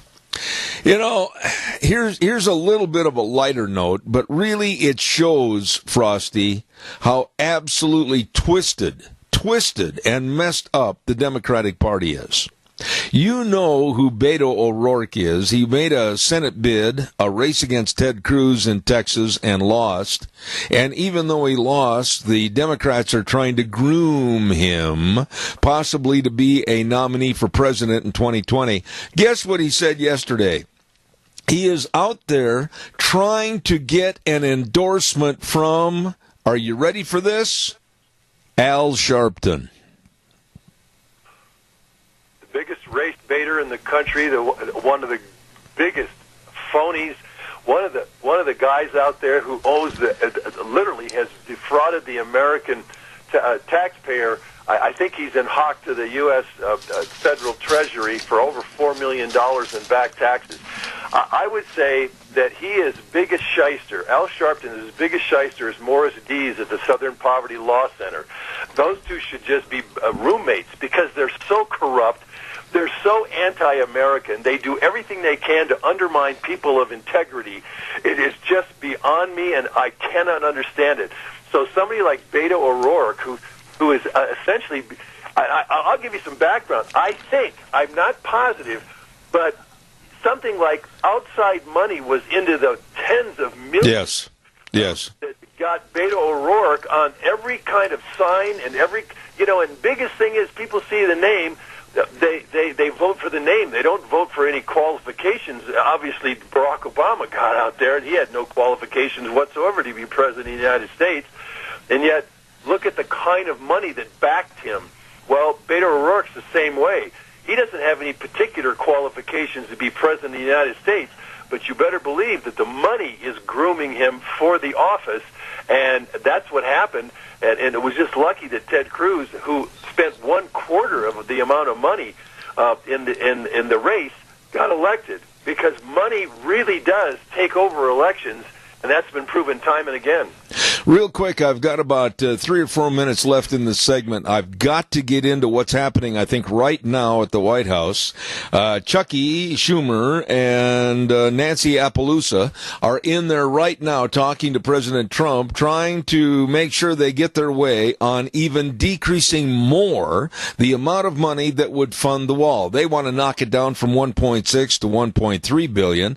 I think that Trump should threaten and stand firm on the shutting down of the government unless he gets the complete package of $5 billion. What are your thoughts? He's got to do something. I don't know which way is the best way to do it. However, notice for the last 2 years, the Republicans and have owned the House and the Senate of the United States, Congress, and nothing has forwarded. again, you have to understand there are a lot of Republicans out there, and there are a lot of Democrats that want to have illegal immigration continue into this country to feed the fires, if you will, of jobs for the 21st century slave labor, to make places like Marriott hotels or the Tyson Chicken or Hormel Foods or McDonald's rich because they're hiring all these illegal aliens, and they've got big money pouring into those hands of those senators and congresspersons up there in the U.S. Congress. And so that's why we haven't had... The common sense would tell you we pay out in excess of $300 billion a year, and I've written about this, and I just wrote about it, in just payments to all the anchor babies and across 15 federal agencies, all of the illegal aliens in this country, educating their kids, certainly the free breakfasts and lunches. And you're telling me we're paying $300 billion a year, year after year after year, and we can't build a wall for $5 billion to stop the drugs from coming in from Mexico, which amount to $120 billion a year that are being fed into our systems, into our kids' lives, and destroying our kids' lives? That makes no sense to me, and yet that's what's going on. That wall should have been built. It should have started building that wall as soon as you got the presidency, but here it is. We don't have the wall, and now the Congress is being taken over by the House of Representatives by Democrats, and they will make sure that he doesn't get that wall. And so the illegal alien fiasco will continue to pour into our country, and we're all paying the consequences. You know, he did say, he being Trump, it was brought up in a real early morning segment this morning at about 4:25 this morning, that he said he would threaten that if they didn't increase the spending money for the wall, he would have the military build it. I say, great. Great. Why not have the military do it? Why not impose on our military to go down there and safety and warranty a safety for our program in this United States, our citizens in this United States? Why not involve the military in the building of the wall? I'm all in favor of it. I'm all in favor of it also. The military stands over there in South Korea and has stood there for over 50 years now. And nobody gets across that border and comes down into South Korea. We absolutely need the military. I pay taxes to make sure the military defends my freedoms, your freedoms, our freedoms as American citizens. And the fact is, we are being invaded. The new Yale illegal immigration into this country study showed that we've got 22 to 25 million illegal aliens. I would say that that is quite the invasion by people who do not belong here and should be completely deported at every place you find them, and yet that's not going on. And so if Trump wants to put that military right down there, I swear to God, I'll put on my OD greens right now, my fatigues, and I'll go down there myself, and I'll stand up and serve America again, because we need to have these borders secured. Period. Amen. We've got a caller with a comment. Real quick, caller. I'm almost out of time. Please, go ahead, please. Well, people say, when are we going to go back to the moon? And I'm just saying that it's not going to happen until we get this health and welfare mess under control, because that's where all our money's going. Thanks. All right. Comment, if you would, Frosty, please. Yeah, well, as a matter of fact, he makes a point that goes to a larger scale. We can't go anywhere or do anything right now in this country because we're $21 trillion in debt. That's T as in Tom, $1 trillion in debt. And that, John Adams, the second president of the United States, said there's two ways to conquer a country. One is by the sword, and the other is by debt. And that is as true today as ever. And so we can't do much in this country. And yet we are honoring illegal aliens more in this country, illegal alien children more in this country, illegal alien prisoners more in this country than we're honoring our own vets. That's right. And our own people and our own food and food stamp programs. We're honoring and helping out illegal aliens more than our own citizens.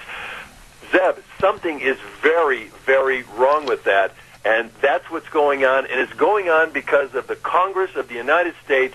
It's going on because of governors like the Oregon governor right now, the governor of obviously California, the governor of New York. That's all going on, the governor of Colorado, and all of the 240 sanctuary cities and all those mayors that are facilitating illegal aliens in our country. That's what's wrong with our country. That's why we don't get to do anything else, and we're so strapped for money in this country.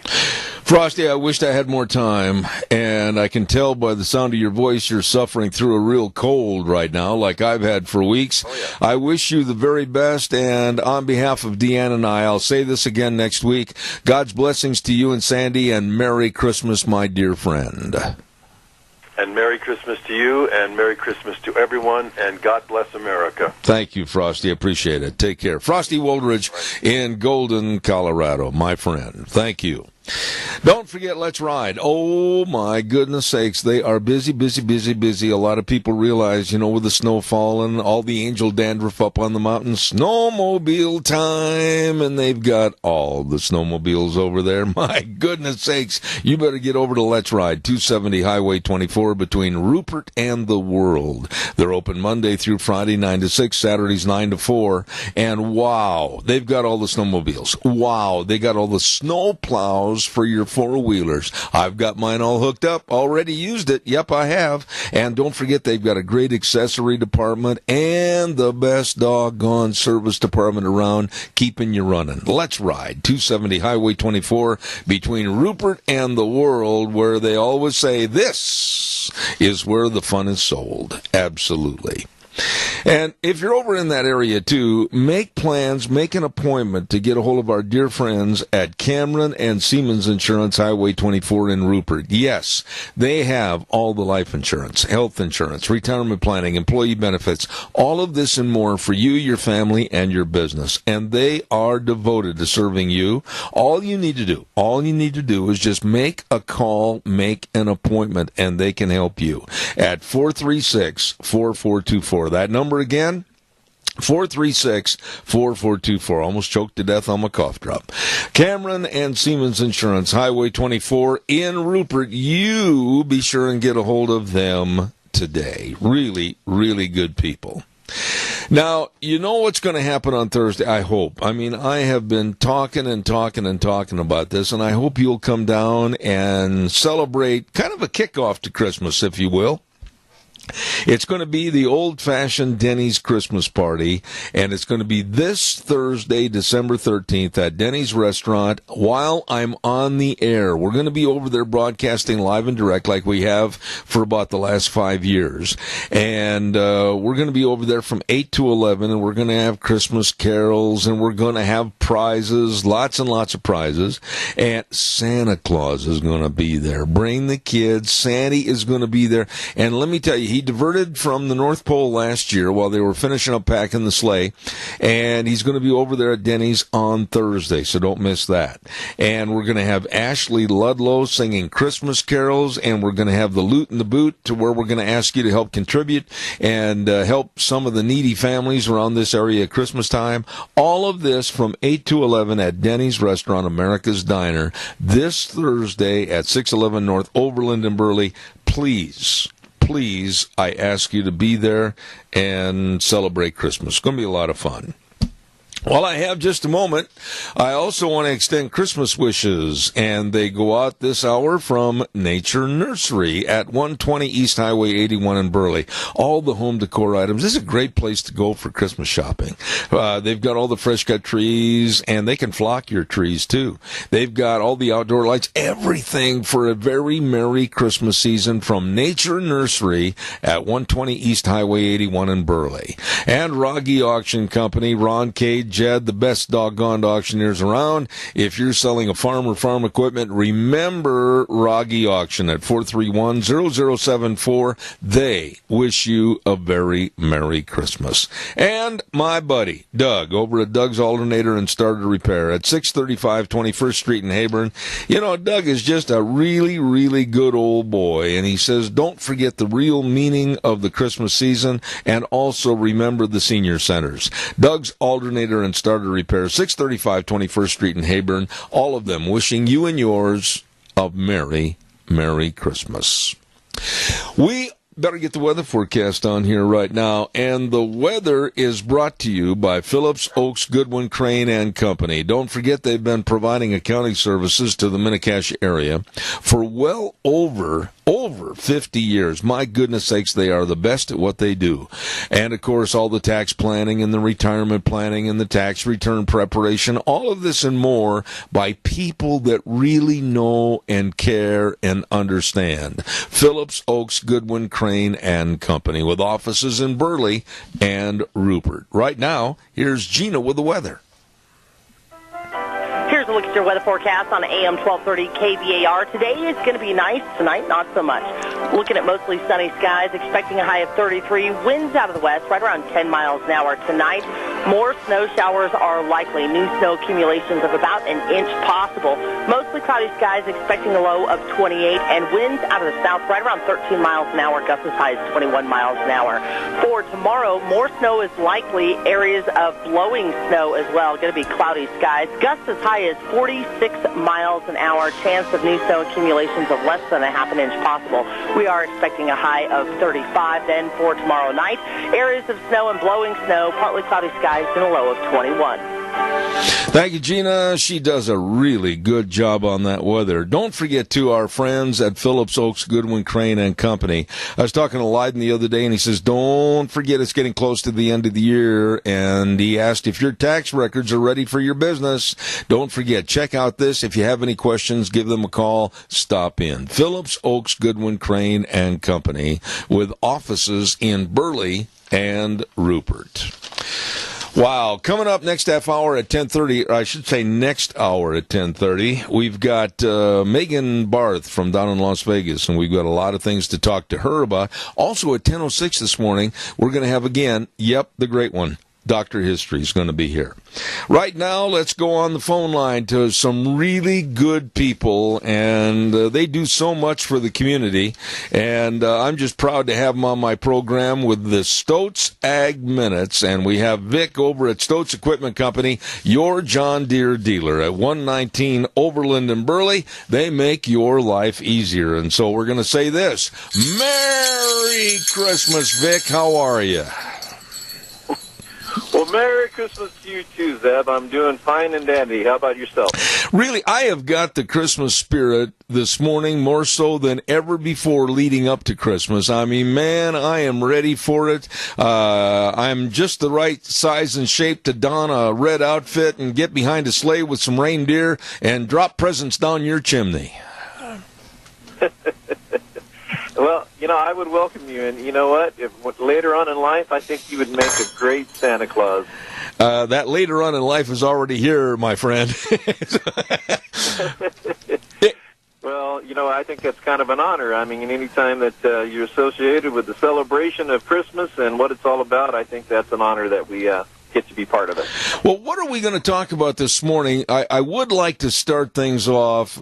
You are still accepting, I believe, toys for the Toys campaign over at Stoats Equipment Company. If you are, please tell us about it.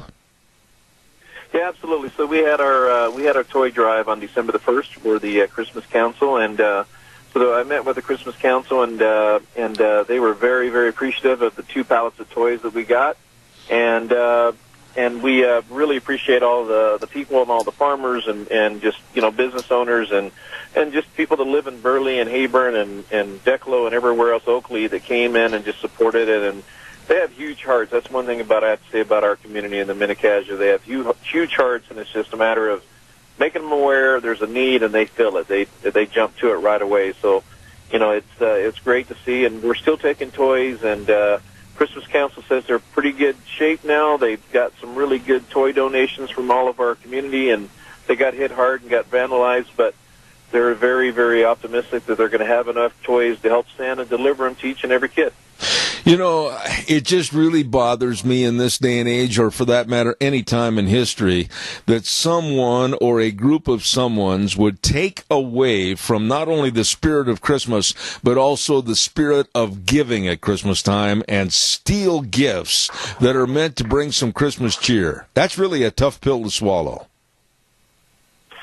It is, because, I think too many people focus on, as a kid, it was all about what you got underneath the tree and what you got. You're appreciative of it, and that was the excitement and the magic of Christmas. But as you get older, you realize that the importance is sharing, being with your family, and then giving and making somebody else's day bright. And if you look at it that way, it's amazing that, and I always said, you gotta, it's time, this time of year is to extend a giving hand and do what you can for your brother and everybody, those in need. And I tell you what, God will bless you immensely with what you do. Absolutely. Well, let's talk a little bit about what's going on at Stoats Equipment Company right now, your John Deere dealer. I didn't know that Stoats Equipment Company is as big as it is. And what are some of the highlights that you'd like to mention, as particularly at this time of the year? Well, this is the off season, and we finally got through harvest. And you're right, we have. So when I started, we were Arizona Machinery. We had 3 stores in the state of Arizona, but we started buying Greenline equipment and A equipment and Central Machinery. So now we're 25 stores in 8 states, believe it or not. And I came from Arizona, of course, but moved up here 2 years ago when we bought out Chris Jansen. And so we've got a lot of things going. We brought our culture, which is the foundation of parts and service, and taking care of our customers.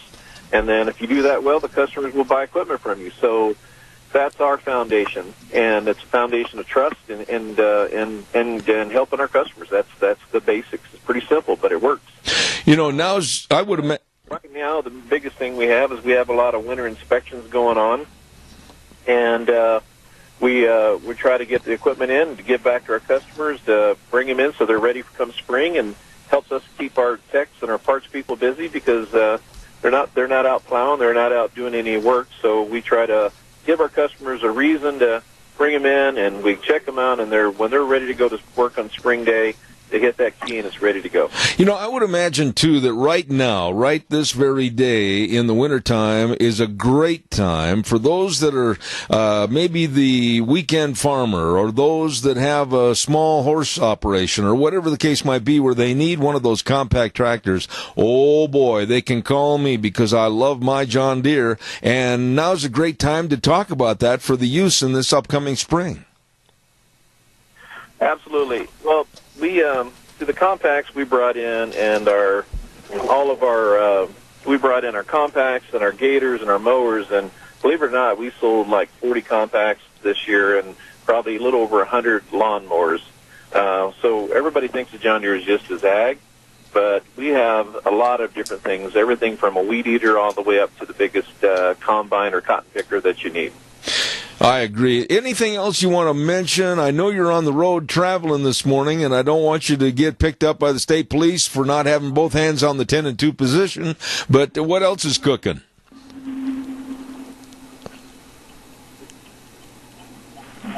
And I think I lost you. I just lost you for a moment. Are you still there? Yeah, I'm still there. I'm actually on the road traveling to Brigham City this morning, so I'm pulling over so I can talk and be be safe. No, that's the right way to do it. But I just wanted to ask you, we're only about 14 days away from Christmas. Any final thoughts about the season, this time of year, and Stoats Equipment Company, and then I'll let you go back to your driving. Well, just let everybody know that from us here at Stoats and Burley, we wish you all a Merry Christmas, and we want everybody to have a great season with their family. Remember, it's not about you; it's about giving back, and you will be blessed in many ways. So, anything we can do to help, that's what we're here for. And God bless and Merry Christmas. My dear friend Vic at Stoats Equipment Company, your John Deere dealer at 119 Overland and Burley, and it's true, they do make your life easier. Drive safe, my friend. Thank you. There's Vic on the road this morning, and we really appreciate him on behalf of Stoats Equipment Company. They are nice people, and the people that work there, holy mackerel, they've got some home run hitters. They're really, really nice folks, very caring. Excuse me, calls are welcome, 436-2244, 1-866-927-4587. One thing that I want for Christmas, Santa Claus, bring me a cure for this cold that won't go away. I've had this thing since the last weekend of October. It just won't go away. Give me a jingle. 436-2244, 1-866-927-4587. Did you hear? I got to get this in here. Did you hear what former FBI Director James Comey said yesterday? This guy, one of the most lying and deceitful people, and it's a shameful thing that he was the head of the FBI. He said yesterday that the Democrats need to do, here's his words, anything and all. That kind of scared me a little bit. Anything and all that they can do to get rid of President Trump. That's honestly what he mentioned. He said Trump is an attack on our values, and he called Trump a very insecure person. But when you start saying, please do anything and all you can do to get rid of Trump, that's kind of a scary little message. And here is Comey, a disgraced former director of the FBI, about as worthless as moldy, stinking cheese, calling for the Democrats to do anything and all they can do to get rid of President Trump. I think these next 2 years are going to be extremely volatile.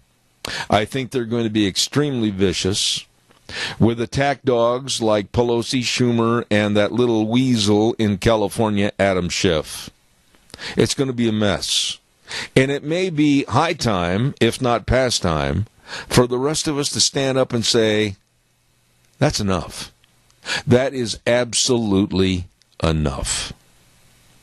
Wheels, are you there? Yes, sir, I am. Attaboy, put your headsets on. And I want you, yesterday we said that we were going to play the songs that were not deemed politically correct, and I'm going to keep on doing it. And I would like you right now to kind of, if you would, leading up to the news from CBS, to play one of the songs that I find, it's a part of Christmas, and it's going to be a part of my program forever as long as I'm on the air. And that's the song, I believe you have the one by Gene Autry, the cowboy singer, Rudolph the Red-Nosed Reindeer. If you do, my dear friend, I would like you to play it at this time, okay? Okay, give me just 1 second here. Okay, time's up. No, go ahead. He's going to go find it on the cart machine right there so that we can get it on the air. Stand by. And I'm going to tell you that coming up next hour, Dr. History, and then at 10:30, Megan Barr. So we really are going to have a great action-packed next hour on Zeb at the Ranch. And right now, Wheels, are you ready to go? Yes, sir, I am. All right, take us up to news. Here's Rudolph.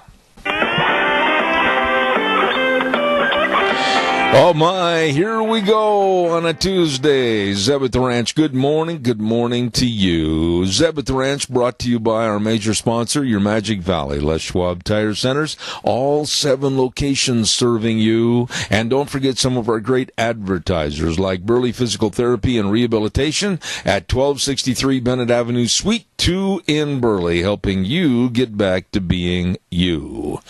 We're going to have my dear, dear friend, we've known each other for years. What was your name again? Oh, yeah, Dr. History will be on just a moment, so stand by. Christmas wishes go out this hour from AMI, 719 Overland in Burley. Look for the big 28-foot wrench over their door, and you'll go nuts over their bolts. I love that. Hey, they are a great business serving you, AMI in Burley, wishing you a very Merry Christmas. And Clark's for Shopping up there at 100 East Main Street in Oakley. These are good people, and they've got that delicious sausage from Grandma's recipe in either bulk patties or links. Get on up to Clark's for Shopping. And Dot Foods, absolutely, they are great folks at 1541 West 27th Street in Burley. And they want to say thank you to the Minnecasia community for making Dot Foods the nation's largest food industry redistributor. And they say, Merry Christmas, everybody. And all of these folks want you and your family to have the best during this Christmas holiday season.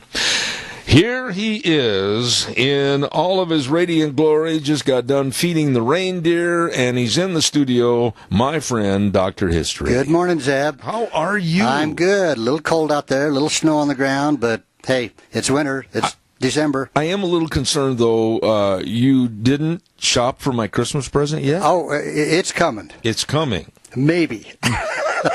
Maybe. Okay. You'll get yours right after I get mine. Okay. Well, believe me, you are going to get something. I guarantee you that.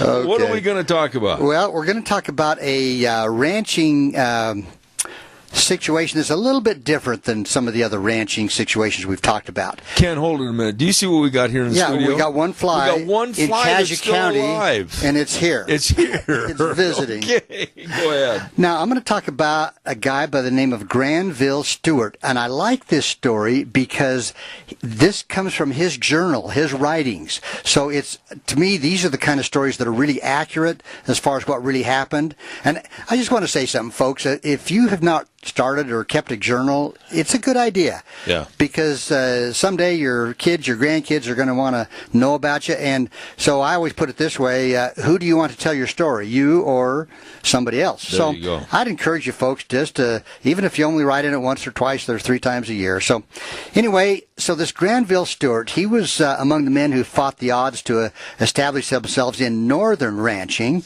And he actually came from Iowa in his teens to hunt for gold, and he didn't have much luck there, so he turned to what they call road ranching in order to survive. Now, let me explain road ranching. Well, actually, I think that'll come along as we go here. Okay. Road ranching is a little different technique, okay?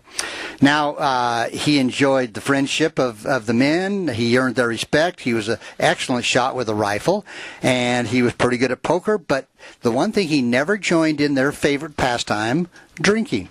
He never imbibed in alcohol. Really? He was a self-taught scholar who loved books more than anything in life and had such a love for learning that he eventually actually helped found a school, he collected a personal library of over 3,000 books. And it may seem ironic, but he married an Indian woman who, wasn't probably lettered or, educated, but that's what a lot of those guys did back then. I've heard that name before. Yeah. Well, as we go along, you might recognize more because he has a brother we're going to talk about too. Oh, okay. But he was a peaceful man. He had morals. He had a respect for the law. But when wrestlers threatened the survival of his ranch, he led a group of pretty merciless vigilantes to hunt the outlaws down and string them up. And we'll talk a little more about that.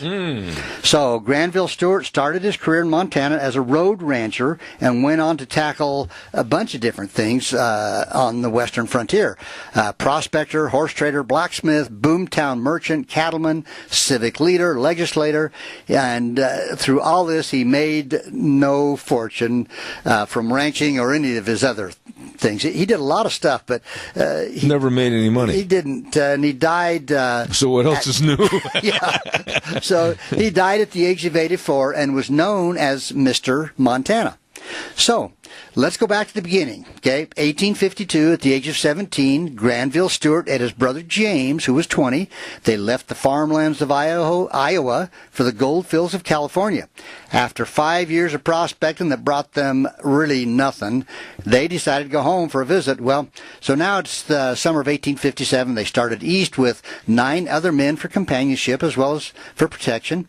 But it was while they were camped at the head of a place called Malad Creek, which is about 50 miles north of the Great Salt Lake, and that's where Granville's destiny was sealed. He was stricken with a near-fatal fever, and for 7 weeks he couldn't move. He was down. Really? But slowly, on a diet of sage tea and rabbit broth, Granville was nursed back to health by his brother. No, rabbit broth? Rabbit broth. But, think about it. Chicken broth, rabbit broth, something, it makes sense to me. But so he finally got well enough he could get on a horse. Well, they ran into a guy by the name of Jake Meeks, and he was an experienced mountain man who was camped nearby. Now, he suggested the Stewart brothers ride north with him some 200 miles to a sheltered valley in the Rockies where they could winter over the winter. And so late in October, the small party arrived in Beaver Head Valley east of the Bitterroot Mountains. Been there. Okay, so winter that year was mild, and the men were snug in their elk-skin tents, and there were a lot of deer and elk around, so they had plenty of food. But the Stewarts soon fell in with other mountain men who were wintering in the valley. But the Stewarts soon learned the ropes of trading with the Indians, and over the course of the winter, they kept up a brisk business with friendly bands of the Nez Perce. What year was that? That was 1857. Oh, okay. Yeah. All right. So they were dealing with the Nez Perce, and of course we know they had great breeding program with the horses and skillful. Right. But and this is a quote from him: the price of a common horse was, quote, was 2 blankets, 1 shirt, 1 pair of cloth leggings, 1 small mirror, 1 knife. That was what you would trade to an Indian for a horse. And again, these are nice horses. If they could get more, they would. Sure. Yeah. But by the spring of 1858, the brothers had acquired 20 horses in trade, and they hoped to sell them to the Army at Fort Bridger. Well, the Stewarts headed south by way of Deer Lodge Valley, Deer Lodge, Montana, where they'd heard a man had found some gold a few years earlier. And, the lure of gold. I mean, you start there you go. Yeah, here we go. So, anyway, they traveled to the mouth of this creek, and they worked their way 5 miles upstream and downstream. They dug a hole where the water would run into it, and they would wash the sand and gravel. They actually used a tin bread pan for a panning pan, but their work paid off at 10 cents in fine gold to the pan, which is not a huge amount. But anyway, they figured be a bonanza somewhere close by, and unfortunately they did not have the equipment or the provisions to stay and try to find it. So the Stewarts set themselves up as road ranchers at one of the crossings of the Green River, and were soon acquiring livestock that had become a burden to the wagon trains. Now this is where the term road ranchers comes in, Zeb. The people are coming through with their wagon trains, okay? And a lot of times their cattle or horses are spent. They're bad. Oh. So these road ranchers would sell them, say, a couple of good oxen or basically horses. Fresh animals. Right, and then they would take, say... but take 4 horses for their 2 good ones. I see. So that's where the term road ranching comes into play. Okay. But the Stewarts road ranched, and they drove their small but increasing herd of horses and cattle back into the mountain valleys for winter grazing. So in the fall of 1860, still attempting to supplement their meager income with gold, they drove their stock, 60 head by now, up to Deer Lodge again. And there they built a cabin, they cut poles for a corral, and nearby was this stream that they had panned a couple of years earlier. Well, their plan was to spend the winter there hunting and caring for their stock, and try some prospecting. But again, no quick fortune, and in fact, the diary that Stewart kept, he said, quote, tolerably good prospects, only by following, he said, quote, washed 7 pans of dirt and got 6 cents. Oh, my. So they're not doing a lot of... Not a lot. Yeah, so, their only optimistic inventory came from their corral of 19 young calves, 4 yearlings, 33 cows, 15 oxen, 2 young steers, and 3 bulls. And a partridge and a pear partridge. You've read this. You've read this, okay. But, back then, female companionship was kind of important, and so I'm waiting to hear how you're going to handle this. Very carefully. I see. Granville and James, the brothers, they followed the custom of the frontier, and they took common law Indian wives. And that was, again, a common thing. You're on your own. So, we're moving ahead. So, life for the Stewart brothers became a little more comfortable, at the same time a little more businesslike, for with the families on the way, they had to have a steady income. So, in 1862, they opened up a butcher shop and a saloon grocery store. And this is where? Up in Montana, by Deer Lodge area. I see. Yeah. They opened up these businesses, but they still wanted to strike it rich with gold, if only they knew where to find it, which is typical. But anyway, as it turned out, there was considerable gold in Montana, and by 1863, major strikes were being made in the general area of Deer Lodge, though not by the Stewarts. They weren't having any luck. So Granville and James began to prosper a little bit in their road ranching, again, trading poor animals for good. And then they started supplying miners with fresh meat, and that was a good business. They started a blacksmith shop, a dry goods store at Virginia City, and later another store at Deer Lodge. Now, unfortunately, they didn't have enough money to support their ventures. They didn't have enough cattle to supply the need for beef. The opportunity to make a killing for the miners rather than from the mines kind of slipped through their fingers. They just didn't have very good luck all the way around. They worked hard. They did, and the same opportunity was seized, however, by a newcomer by the name of Conrad Coors, and this guy actually went on to be very successful. Well, isn't Conrad Coors, how's it spelled? It's K-O-H-R-S. Yeah, I've heard of him. Okay, Conrad Coors. So he thrived. He did very well, but the Stewart brothers were making a living, but not much more. So in 1871, Granville he wrote to his brother James. He said, why can't we make enough money to support our kids and our family and for clothes? It was just really frustrating for him. Yeah. Well, anyway, the elusiveness of financial success had not kept Granville from trying his hand at a number of intellectual pursuits. Intellectual. What does that mean? Instead of using your back, you're going to use your head, your brain. So he's going to give up on all the hard work. Yes, maybe. I see. Well, between his chores as a butcher and a blacksmith, he worked on a manuscript that included a history of the region and its gold strikes. So again, this is what I like this because he wrote this stuff down. I see. And a guide to local Indian languages and customs. And in 1865, this first book about the new territory was published in New York under the title Montana as It Is. So the same year, Granville helped found actually the Historical Society of Montana and served as his first secretary. Really? So he had a lot of things that he did well, I think. But now the brother, he had a brother. Right, and we're going to get that brother, unfortunately. Okay. So Granville Stewart, his literary skills were bringing him a little bit of fame, but in 1873, the bottom dropped out of his life because his brother James died at the age of 42. Oh, my. And these, here they'd been through all this together. Yeah. Granville and James, and, it really hit him hard. And neither one were married except for the common law Indian wives. Yes. Okay. Yeah. All right. So, like I say, then the bottom drop out of the economy. He was not able to make any money. So Granville busied himself by selling off some of the property that they'd gotten over the years. But he still had to provide for a growing family. And now he had 4 daughters and 2 sons in the family. And reluctantly, he accepted a position as a bookkeeper in the First National Bank of Helena, courtesy of an old prospecting buddy of his brother's. Wow. So now he's in the banking business. Uh-huh. And probably the first smart move that he actually made. Yeah, there we go. So anyway, during the latter half of the 1870s, the recession gradually got better. The railroads resumed their march toward Montana. The cattle business picked up briskly. Montana cattlemen and Texans, too, were driving thousands of longhorns up into Montana. Yeah, and it got so big, weren't they taking a lot of those same cattle and trailing them across the Belle Fourche to sell them? I'm not sure, but they marketed them wherever, either by train or whatever. To get on the rail. Right. But Granville Stewart, oddly enough, proved himself to be an excellent manager of other people's money, mostly cattlemen's money. Not so good with his, but with others. Well, he began thinking seriously about getting into ranching.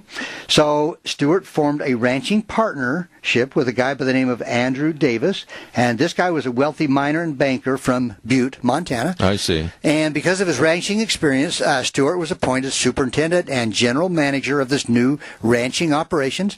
So here we are, spring of 1880. Okay, Stewart had contracted to buy a starter herd of cattle in Montana and Oregon, and had begun to search for a land for a ranch in Montana. He spent 3 months. So he bought the cattle first? Well, his partner, him and his partner, yeah. They had the cattle, but now they needed to find a ranch. I would say. So he spent about 3 months traveling all through Montana, and he finally found a place in central Montana called the Judith Basin. Mm-hmm. Have you heard of that, Zeb? Yep. Okay. Beautiful area. So, and he says, quote, all of this country for 100 miles in every direction is well-grassed, well-watered, and good shelter. Yep. There was an abundance of yellow pine for fencing and buildings. Mm-hmm. So the big ranch house itself was built By 1880, Stewart had a main building completed, 5,000 head of cattle, 60 horses, and Stewart at last was a rancher. And, this is what he really wanted to do. But when he wasn't buying or selling cattle or doing the paperwork demanded of every ranch manager, he actually went out and rode with the guys, with the cowboys. And he says here, quote, "It was no simple matter to keep animals and Indians separate. Bands of Crees from a large reservation north of the Missouri River helped themselves to some of Stewart's beef. On one occasion, some 1,200 Blackfeet had camped just above the ranch and were attempting to run off some of the stock. So Stewart took a bunch of men and simply told the Indians, quote, 'You pack up your teepees and rattle hawks out of here and stay across the Missouri River after this, or I will wipe you out.'" Now, I don't know what that term rattle hawks means. Means to hurry up and get at a gallop, buddy. Get the heck out. Yeah. Don't let the door hit you. Yeah. Anyway, so Stewart's men admired him because he was an honest guy, and he treated his his hired men very well.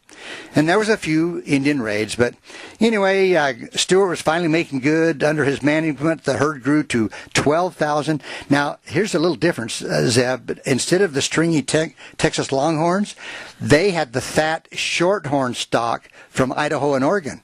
And these were better beef, better eating. Yeah.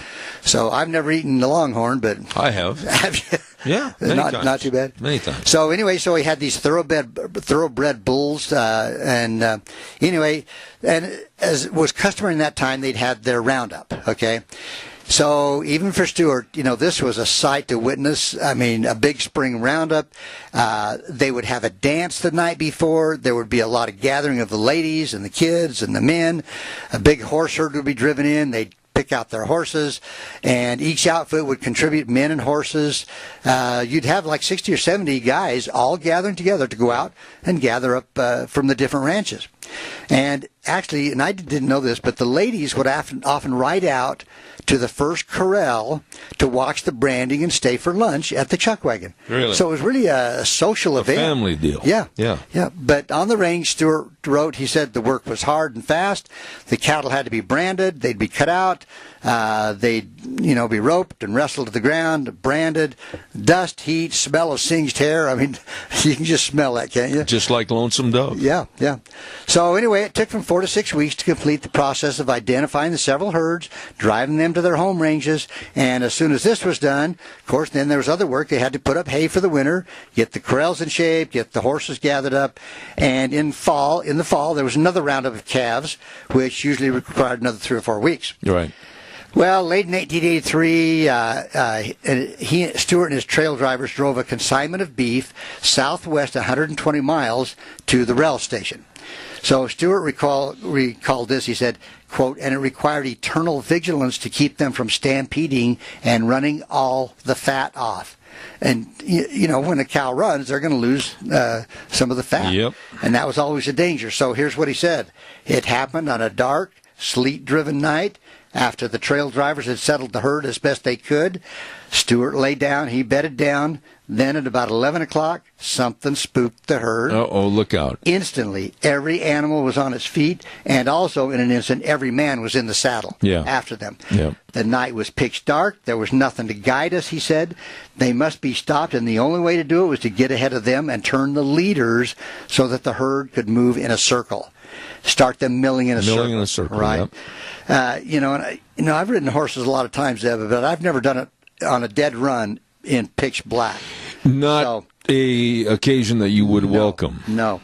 But they succeeded, and anyway, the cattle crossed the Yellowstone River without further incident. They were loaded at the railhead and eventually arrived in Chicago. Really? So, but anyway, the prosperity of the stockmen brought another plague in the form of organized bands of horse and cattle rustlers. And they were convinced that the law was not going to be very effective, so Stewart called a secret meeting, and precisely who attended was never revealed. Okay. The unofficial war began, and after hanging 2 thieves, Stewart became known with his group as Stewart's Stranglers. Mm-hmm. And they were to be reckoned with. Anyway, so now we're in 1884. Stewart was leading a party of 9 vigilantes to a cabin that was that there were some horse thieves and cattle thieves in this cabin. They surrounded the cabin. They started shooting. Turned out to be there was 12 outlaws in this cabin, and when everything was said and done, Stewart said they kept up the fight until they were all killed. They started a fire, burnt the cabin, and so, like I said, they were a group to be reckoned with. Yeah. So anyway, while these bloody events were occupying Montana's, the territory's cattle were growing fat, bringing excellent prices. Then came that drought of 1886. No water. That was the year of the sub-zero temperatures. Oh my! That was when cattle, by the thousands and thousands, died. They couldn't. They just died because of So the you're going to extreme- say it wiped him out? It did. He was hurt so bad financially, and so he withdrew from the cattle business. And actually, when he died, he was in the midst of writing and rewriting his recollections of Montana. But as I said, he died at the age of 84. So he died basically a penniless man. He did. I don't know whatever happened with his family. Wow. But anyway, that...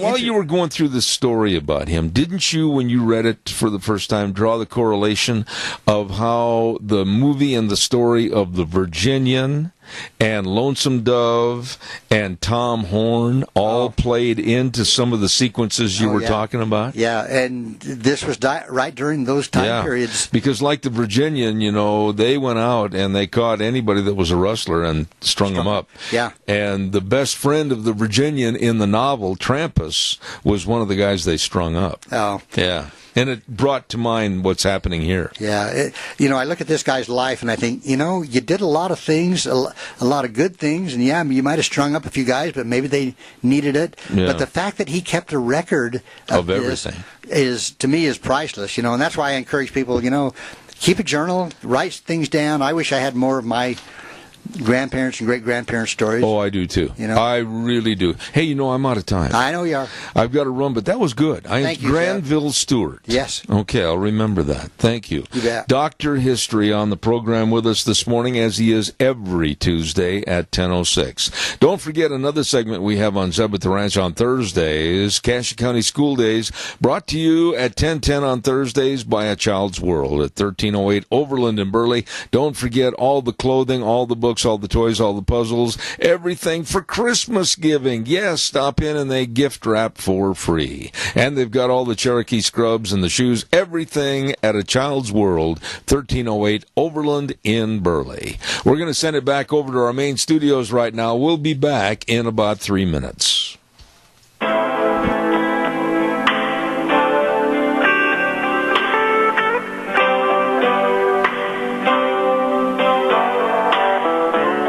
Good morning. It is time now for funeral announcements brought to you by Rasmussen Wilson Funeral Home, 1350 East 16th Street in Burley, a family serving families. Ike Irwin Kenneth Christensen, an 89-year-old resident, passed away Wednesday, December 5th in Burley. Funeral services will be held at 11 a.m. Wednesday at the Rupert Church of Jesus Christ of Latter-day Saints 2nd Ward Chapel at 26 South, 100 West of Rupert. A viewing for family and friends will be held from 6 until 8 p.m. this evening at Hanson Mortuary and from 9:45 until 10:45 at the church prior to the service. Services will conclude with burial in the Rupert Cemetery. Rena Lucille Shepard, a 96-year-old Jerome resident, passed away Saturday, December 8th in Twin. Graveside services will be held at 1 p.m. Thursday at the Jerome Cemetery under the direction of Joel Heward Hanson Mortuary. The funeral for Kerma D. Wygant, a 100-year-old resident of Burley, will be held at 11 a.m. this morning at Rasmussen Wilson Funeral Home in Burley, where friends and family may call from 10 until 10:45. Officiating will be M. Terry Jepson, and burial will follow at the Sunset Memorial Park in Twin. The funeral for Wayne J. Green, a 61-year-old resident of Burley, will be held at 11 a.m. Saturday at Rasmussen Wilson Funeral Home in Burley, where a viewing will be held for prior to the service from 10 until 10:45, and burial will follow at the Paul Cemetery. The funeral for Lois J. Bokett, an 87-year-old Burley resident, will be as follows. Viewing will be held from 6 until 8 p.m. Thursday at Rasmussen Wilson Funeral Home in Burley. The funeral will be held at 11 a.m. Friday at the Church of Jesus Christ of Latter-day Saints Unity Ward, located at 275 South, 250 East of Burley, where a viewing will also be held from 10 until 10:45 preceding the service. Interment will follow at the Pleasant View Cemetery. An urn placement service for Ralph Odell War, an 87-year-old Hebron resident, will be held at 12 noon Friday, December 21st at the Paul Cemetery. The funeral for Joseph Gisler, an 88-year-old Rupert resident, is pending and will be announced by Rasmussen Wilson Funeral Home of Burley. This concludes funeral announcements for today, brought to you by Rasmussen Wilson Funeral Home, 1350 East 16th Street in Burley, a family serving families. This is Jeff Rasmussen, owner of Rasmussen Funeral Home. My wife Amy and I opened our family-owned funeral home in 2000. It is amazing how the years have passed, and now it is 2018. We hope our family service has been professional, courteous, dignified, and most importantly, loving and kind. We have been blessed through these past 18 years to have good employees join our dedicated and capable staff. They too are committed to the care given to the families we serve. Recently, Amy and I asked our longtime employee, Court Wilson, and his wife, Jill, to partner with us as we look forward to the future of continued service to this great community. We will now be known as Rasmussen Wilson Funeral Home, an even larger family serving families. We are appreciative of Secretaries Lois Rasmussen and Regina Twist, Funeral Director Preston Flannery, who recently joined our firm, along with Sheldon Mallory and Ben Bierman, the area's most knowledgeable pre-need and aftercare specialist. We are confident that our caring family will continue to meet and exceed the expectations of our growing community. Rasmussen Wilson Funeral Home, Burley, a family serving families. And now, back to Zeb at the Ranch on AM 1230 KBAR. To reach Zeb, call 436-2244 or toll free 1-866-927-4587. And now, here is Zeb Bell. Oh, my. Quickly, I want to tell you, Speaker of the House Scott Bedke and Representative of District 27 says Merry Christmas to you and your family, and he wishes you a very happy New Year. Thank you, Speaker of the House Scott Bedke. And Mountain Transmissions at 1146 East Main in Burley. Rick and the crew wish you a very Merry Christmas. Don't forget your one-stop transmission repair facility, Mountain Transmissions at 1146 East Main in Burley. And Pump Service, and I can tell you these guys are good. 103 West, 500 South in Burley. The Baker Brothers want to wish everybody a very, very Merry Christmas, and they offer you the same day service. They are good. Pump Service. And Minnecasia Sales with Zach and the crew at 1321 East Main in Burley. All the new flooring, doors, or more. Low overhead means low prices and money saving for you. Zach and the crew wish you and yours a very Merry Christmas. Right now, let's go to the phone line, and one of the top-notch people that we have on this program on occasion, and I wish we could get her on more often, and that's Megan Barth. She is the co-chair of Red Wave America, PAC, and the Media Equality Project. I'll let you tell more about what she does. Good morning, Megan Barth. Well, good morning, Zeb. Good to be back with you, and I also run my own personal blog, ReaganBabe.com. That's Reagan as in Ronald Reagan and Babe as in Babe Ruth. I don't know where you find time to even come on my program, for heaven's sakes. I've got to ask you, I've got a bunch of things I want to talk to you about this morning, but first and foremost, the passing of George Herbert Walker Bush and what you thought about the way the media handled that. Well, the media, along with Democrats, they don't love Republicans until they have passed. And then what they do is they use the time for mourning in order to bash President Trump. They kept highlighting G.H.W. Bush's call for civility and for a better and kinder political world, if you will. And yet the media uses those words and turns those words into weapons against Donald Trump. And we can't forget that when G.H. was in office, the media treated him like they treat every Republican president, including this one. However, the animus against this president is much stronger and apparent. But with G.H.W. Bush, they called him a warmonger, and they called him all sorts of names, a divider. And so that was yesterday, or days yore, and now all of a sudden he's this martyr, a saint, that the media wants to canonize in order, like I said, to use his words as weapons against this president. So their sympathy and empathy for the family certainly falls short. You know, Megan, I've got to tell you that I'm more than upset about the way that the media and their distortion, the left, the Democrats, etc., with their complete distortions of this president and his accomplishments and achievements. I don't want the president of the United States to be Joe Nice Guy. I don't care if he's everybody's good buddy. I just want him to be meaner than a junkyard dog for the citizens of the United States. Is that pretty clear? Yeah, absolutely. And I think that's why we elected Donald Trump, is that, number one, he was an outsider. He did not have a political background, nor did he have a political correctness to the way that he spoke like a politician to the American people. So he was more of your, middle class, if you will, billionaire, who was able to talk the talk, walk the walk, and use words that the average America, mainstream America, could identify with, and we elected a fighter. We witnessed both parties become kind of an amalgam of each other, if you will, where it was like the uniparty. We had Democrats and Republicans, specifically Republicans, reaching across the aisle to do deals with lawless and unprincipled Democrats, thereby aligning themselves with corporate cronies, like the Chamber of Commerce, who were for open borders. If you remember the Gang of Eight, which was going to grant amnesty to millions of illegal aliens at the behest of American citizens. And so Donald Trump was the answer to that. And unfortunately, he is and was still surrounded by many of those moderate Republicans who don't want him in the office. Let's not kid ourselves. The RNC did not want Donald Trump as president. If they did, Speaker Ryan would have done more to fight on behalf of the MAGA movement, the America First agenda, than he had. We didn't get Obamacare, the repeal through. We didn't get the wall funded, and yet we've been promised the wall for decades. And we still remain without a wall. And I don't know if you caught the press conference, but President Trump met with Nancy Pelosi and Chuck Schumer while the cameras were rolling, and it was a very tense meeting where the Democrats have no interest in funding the wall, the $5 billion that was needed. But it was really interesting to watch the Democrats find $150 billion to give to our enemies in Iran. Mm-hmm.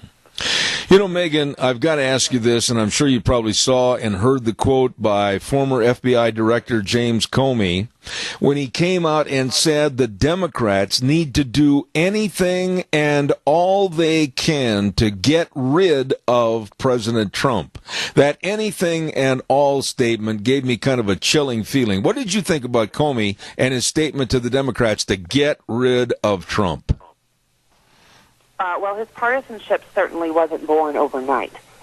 This partisanship has obviously existed with him for quite some time, and again is part of the swamp, whether that is part of the RNC or the overall elected officials in D.C. and even the unelected bureaucracy, which is fighting against this president and remains to fight against this president.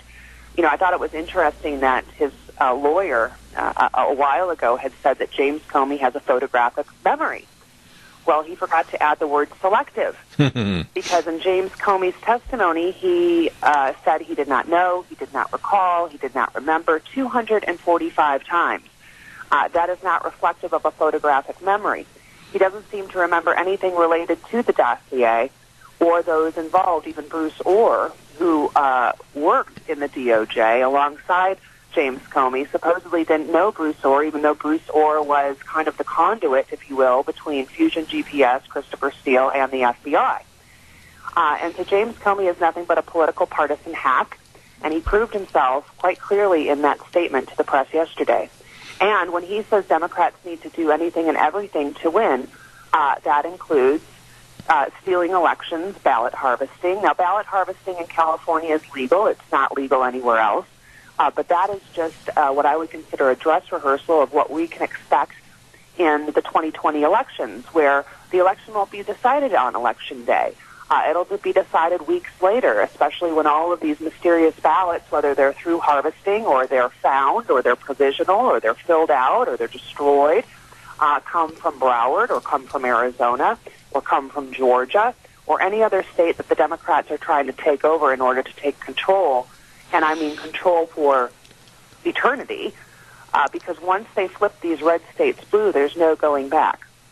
Let me ask you this, and I'm worried about it because I don't want to see the illegal aliens coming into this country. I don't want to see our country with all this multiculturalism and people that we're basically paying their way to enjoy the fruits of our labors. Are we going to get any kind of a border distinction, a wall or whatever, or is this a done deal and we've lost? Well, according to Jim Jordan, in a tweet this morning, they have 3 weeks to do what they said. Now, they had actually 2 years to do what they said. But unfortunately, we did not have the majorities necessary in order to outweigh the voices of the moderate Republicans who have continued to backstab the American people for decades. Trump promised in his press conference today with Nancy Pelosi and Chuck Schumer that he will shut down the government. And I think this is what needs to happen. I think we need to fight fire with fire, and I think we need to do everything we can in order to secure our borders from enemies foreign and domestic. And as you said, illegal aliens are a drain on our economy. They work at they do work and contribute, but they have certain loopholes within their tax status that allows them to declare on their IRS forms that they do have an ITIN number up to 20 dependents through child tax care credits who don't have to prove they live here. So, as you say, illegal immigration costs us hundreds of billions of dollars a year. It also brings with it crime, it also brings with it drugs, and it also brings with it diseases. And this is a tweet that actually Donald Trump had put out this morning, stressing these factors outside of the ITIN, which I mentioned. But they are truly a drain and a danger on our country, and I believe that is worth a border shutdown, or not only a border shutdown, but a government shutdown. Absolutely. Let me ask you this, and it's all correlated with what we're talking about, but when you have Democrats like the wussy, mousy-eyed Adam Schiff of California absolutely saying that they're going to go into every nook and cranny and they're going to go after with more investigation and more of the trying to find out if Trump and his administration did anything illicit or illegal. Well, it looks like for the next 2 years, we're not going to have any legislating for the American public. We're just going to have basically nothing more than more garbage of investigation from the Democrats. That's right. Because the Democrats took over the House, they have promised no less than about 50 investigations into Trump and Trump's family. This has nothing to do with the American people. This has everything to do with the Democrats' power. And it also has everything to do with the Democrats creating chaos. Democrats create chaos in order to create fear and dependency. And they do so because fear and dependency are easy emotions and actions to control and manipulate. And so what we can expect from the Democrats is more chaos. And when you have Jerry Nadler as the head of the Judiciary Committee, he has promised to shut down all investigations that that the Republicans had started, specifically with James Comey and the dossier, et cetera. You have Adam Schiff, now that will be head of the Intelligence Committee, who has talked about the imprisonment of this president, not based on Russian collusion, which doesn't exist, not based on obstruction of justice, which they have not found, but based on campaign finance violations, which also doesn't exist. But again, Democrats will make up crimes in order to process those crimes. And they will have help with their buddies in the deep state, in the FBI, as well as the Southern District of New York and the attorneys at the Southern District of New York. And the SDNY happens to be the most corrupt agency, legal agency that exists. And so what we can expect is just further chaos. The Democrats have not been working on behalf of the American people, on behalf of the middle class for a very long time, and that is why Trump was elected. The Democrats instead are working on behalf of their own self-interest, their own power, and on behalf of illegal aliens. They have turned their backs on the American citizens of this country, and they are hoping that they can, through whatever means necessary, which includes illegalities, steal the 2020 election, much like they rigged the primary for Hillary Clinton, and then how we witnessed what happened at the midterms from Broward to Arizona and California. Let me ask you, and I'm jumping off the rails here a little bit, but I probably won't get a chance to visit with you in the very near future. I wanted to ask you about this story about Beto O'Rourke. He seems to be becoming the Democrats' darling, if you will, even though he lost in the Senate race in Texas against Ted Cruz. He said yesterday that he is trying to get an endorsement from, oh my goodness, Al Sharpton. And when I heard that, I about fell out of my recliner. Well, another white guy is using a black guy in order for him to increase his own power. Beto O'Rourke is no more Hispanic than Elizabeth Warren is a Cherokee Indian. And so Beto O'Rourke will do anything he can, including exploit an exploiter and a race baiter like Al Sharpton in order to hopefully get some of the African-American vote. And the African-American vote is extraordinarily important to the Republican Party, and I wish I would see them dump more money into the campaigning and outreach to African-Americans, because right now this president has nearly he does have a double-digit approval rating amongst African-Americans. I think around 14%. Mm-hmm. I'll have to double-check that, but it's around 14%. If we could get 10% of the black vote, 12% of the black vote, that would solidify Donald Trump's presidency in 2020. The Democrats have always used black Americans to their advantage and really have not produced any of the promises they claim to make with African Americans, specifically when you look at their communities that are overrun with crime and drugs, illegal aliens, and violence, and a bad education system. And so I think it would be wise for the Republicans to actually court black Americans and use money in order for outreach to black Americans. Beto O'Rourke will use Al Sharpton to his benefit when and where needed. But Beto O'Rourke has a very interesting past, a criminal past, and as Rahm Emanuel, the Democrat, former chief of staff of Obama and current mayor of Chicago, said, he's a loser. Absolutely. I wished I had more time, and I want to extend to you a very Merry Christmas and a Happy New Year. And that's, of course, to Megan Barth, ReaganBabe.com, among other accolades. Megan, thank you so much for your time and your insight, and we'll have you back as soon as we can. God bless. Merry Christmas. Thank you so much, Seb. God bless you, and Merry Christmas to you and your audience. Thank you. Thank you very much. I really enjoy having her on my program. She's going to give it to you straight, and she's not going to waver. She's not going to put all kinds of ribbon around it. She's going to tell you very bluntly what's going on, and I have a lot of respect for her. Megan Barth, and her blog, of course, ReaganBabe.com. Check it out.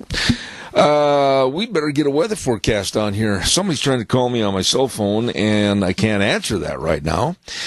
Scarro's Meats brings us the weather at this time, and of course they're located at 331 North Road, Jerome. The number to call, 324-7657, or you can go to their website, scarrowsmeats.com, and check it out. All the delicious meats, the marinated pork ribs, and the tri-tips, and the prime ribs, and of course all the different bacons, and the breakfast sausages, and the broth. Well, I could just go on and on.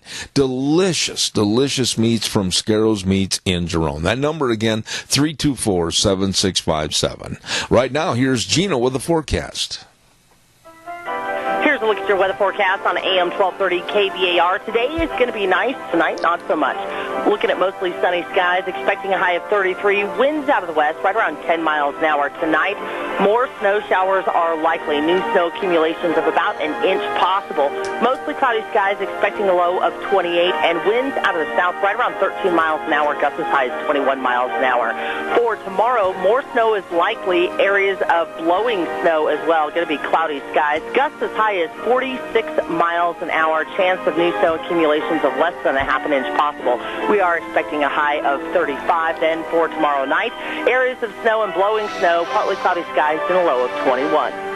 Thank you, Gina. And, of course, the weather brought to you by Scarro's Meats, 331 North Road, Jerome. And remember, they are changing the way we eat, one delicious bite at a time. Okay. Oh, by the way, Christmas party for your pets. Got to tell you about that. Really, really going to be a fun deal. I laugh and I snicker every time I say this, but I can just imagine it's organized mayhem, and I think it's great. Over at Four Paws Bed and Bath Christmas Party for your pets. That's right. It's going to be this Saturday, December 15th from noon to 2 p.m.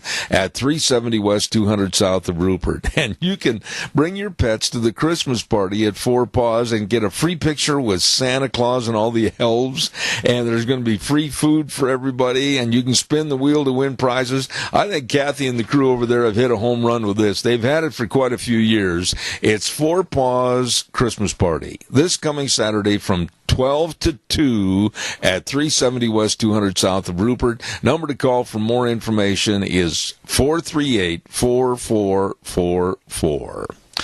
This will give me just a little bit of time here to tell you again that Thursday, Deanna and I are going to be packing up everything on the radio and taking it over to Denny's restaurant at 611 North Overland in Burley for the old-fashioned Denny's Christmas party.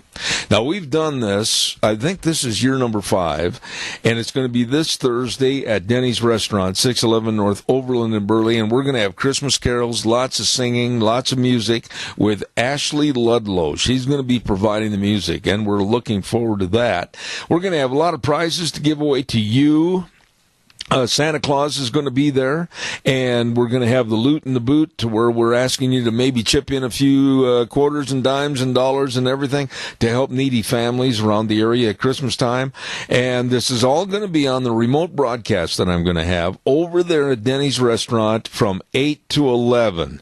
And we're going to be there this Thursday at Denny's America's Diner for our old-fashioned Denny's Christmas party. And we urge you to come by and say hello, please. Tomorrow on the program, what have we got cooking? We've got Dave Bigo, and then we're going to have one of the best, most outspoken critics of climate change and the hypocrisy and lying of global warming. Mr. Tom Harris is going to be on the program.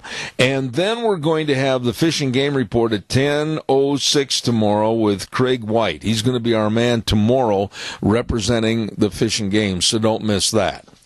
Got to tell you, too, that we wouldn't be here at all if it wasn't for our major sponsor, your Magic Valley Les Schwab Tire Centers. All these great 7 locations serving you with the best of tires to get you through basically anything. You know, the muck and the slush and the ice and the snow and everything else. Oh, my goodness.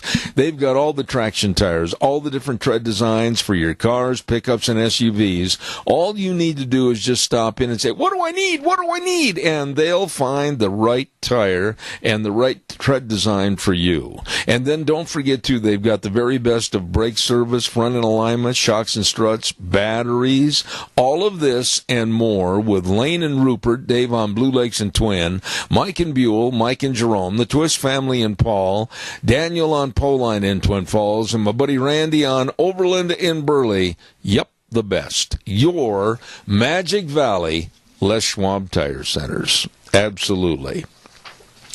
I really want you to leave the program this morning with a thought of, gee, what can I do to make this Christmas a little bit better, not only for my family, but also for somebody else? See if you can't figure out how you can maybe make somebody else's Christmas just a tad better and what you can do to help.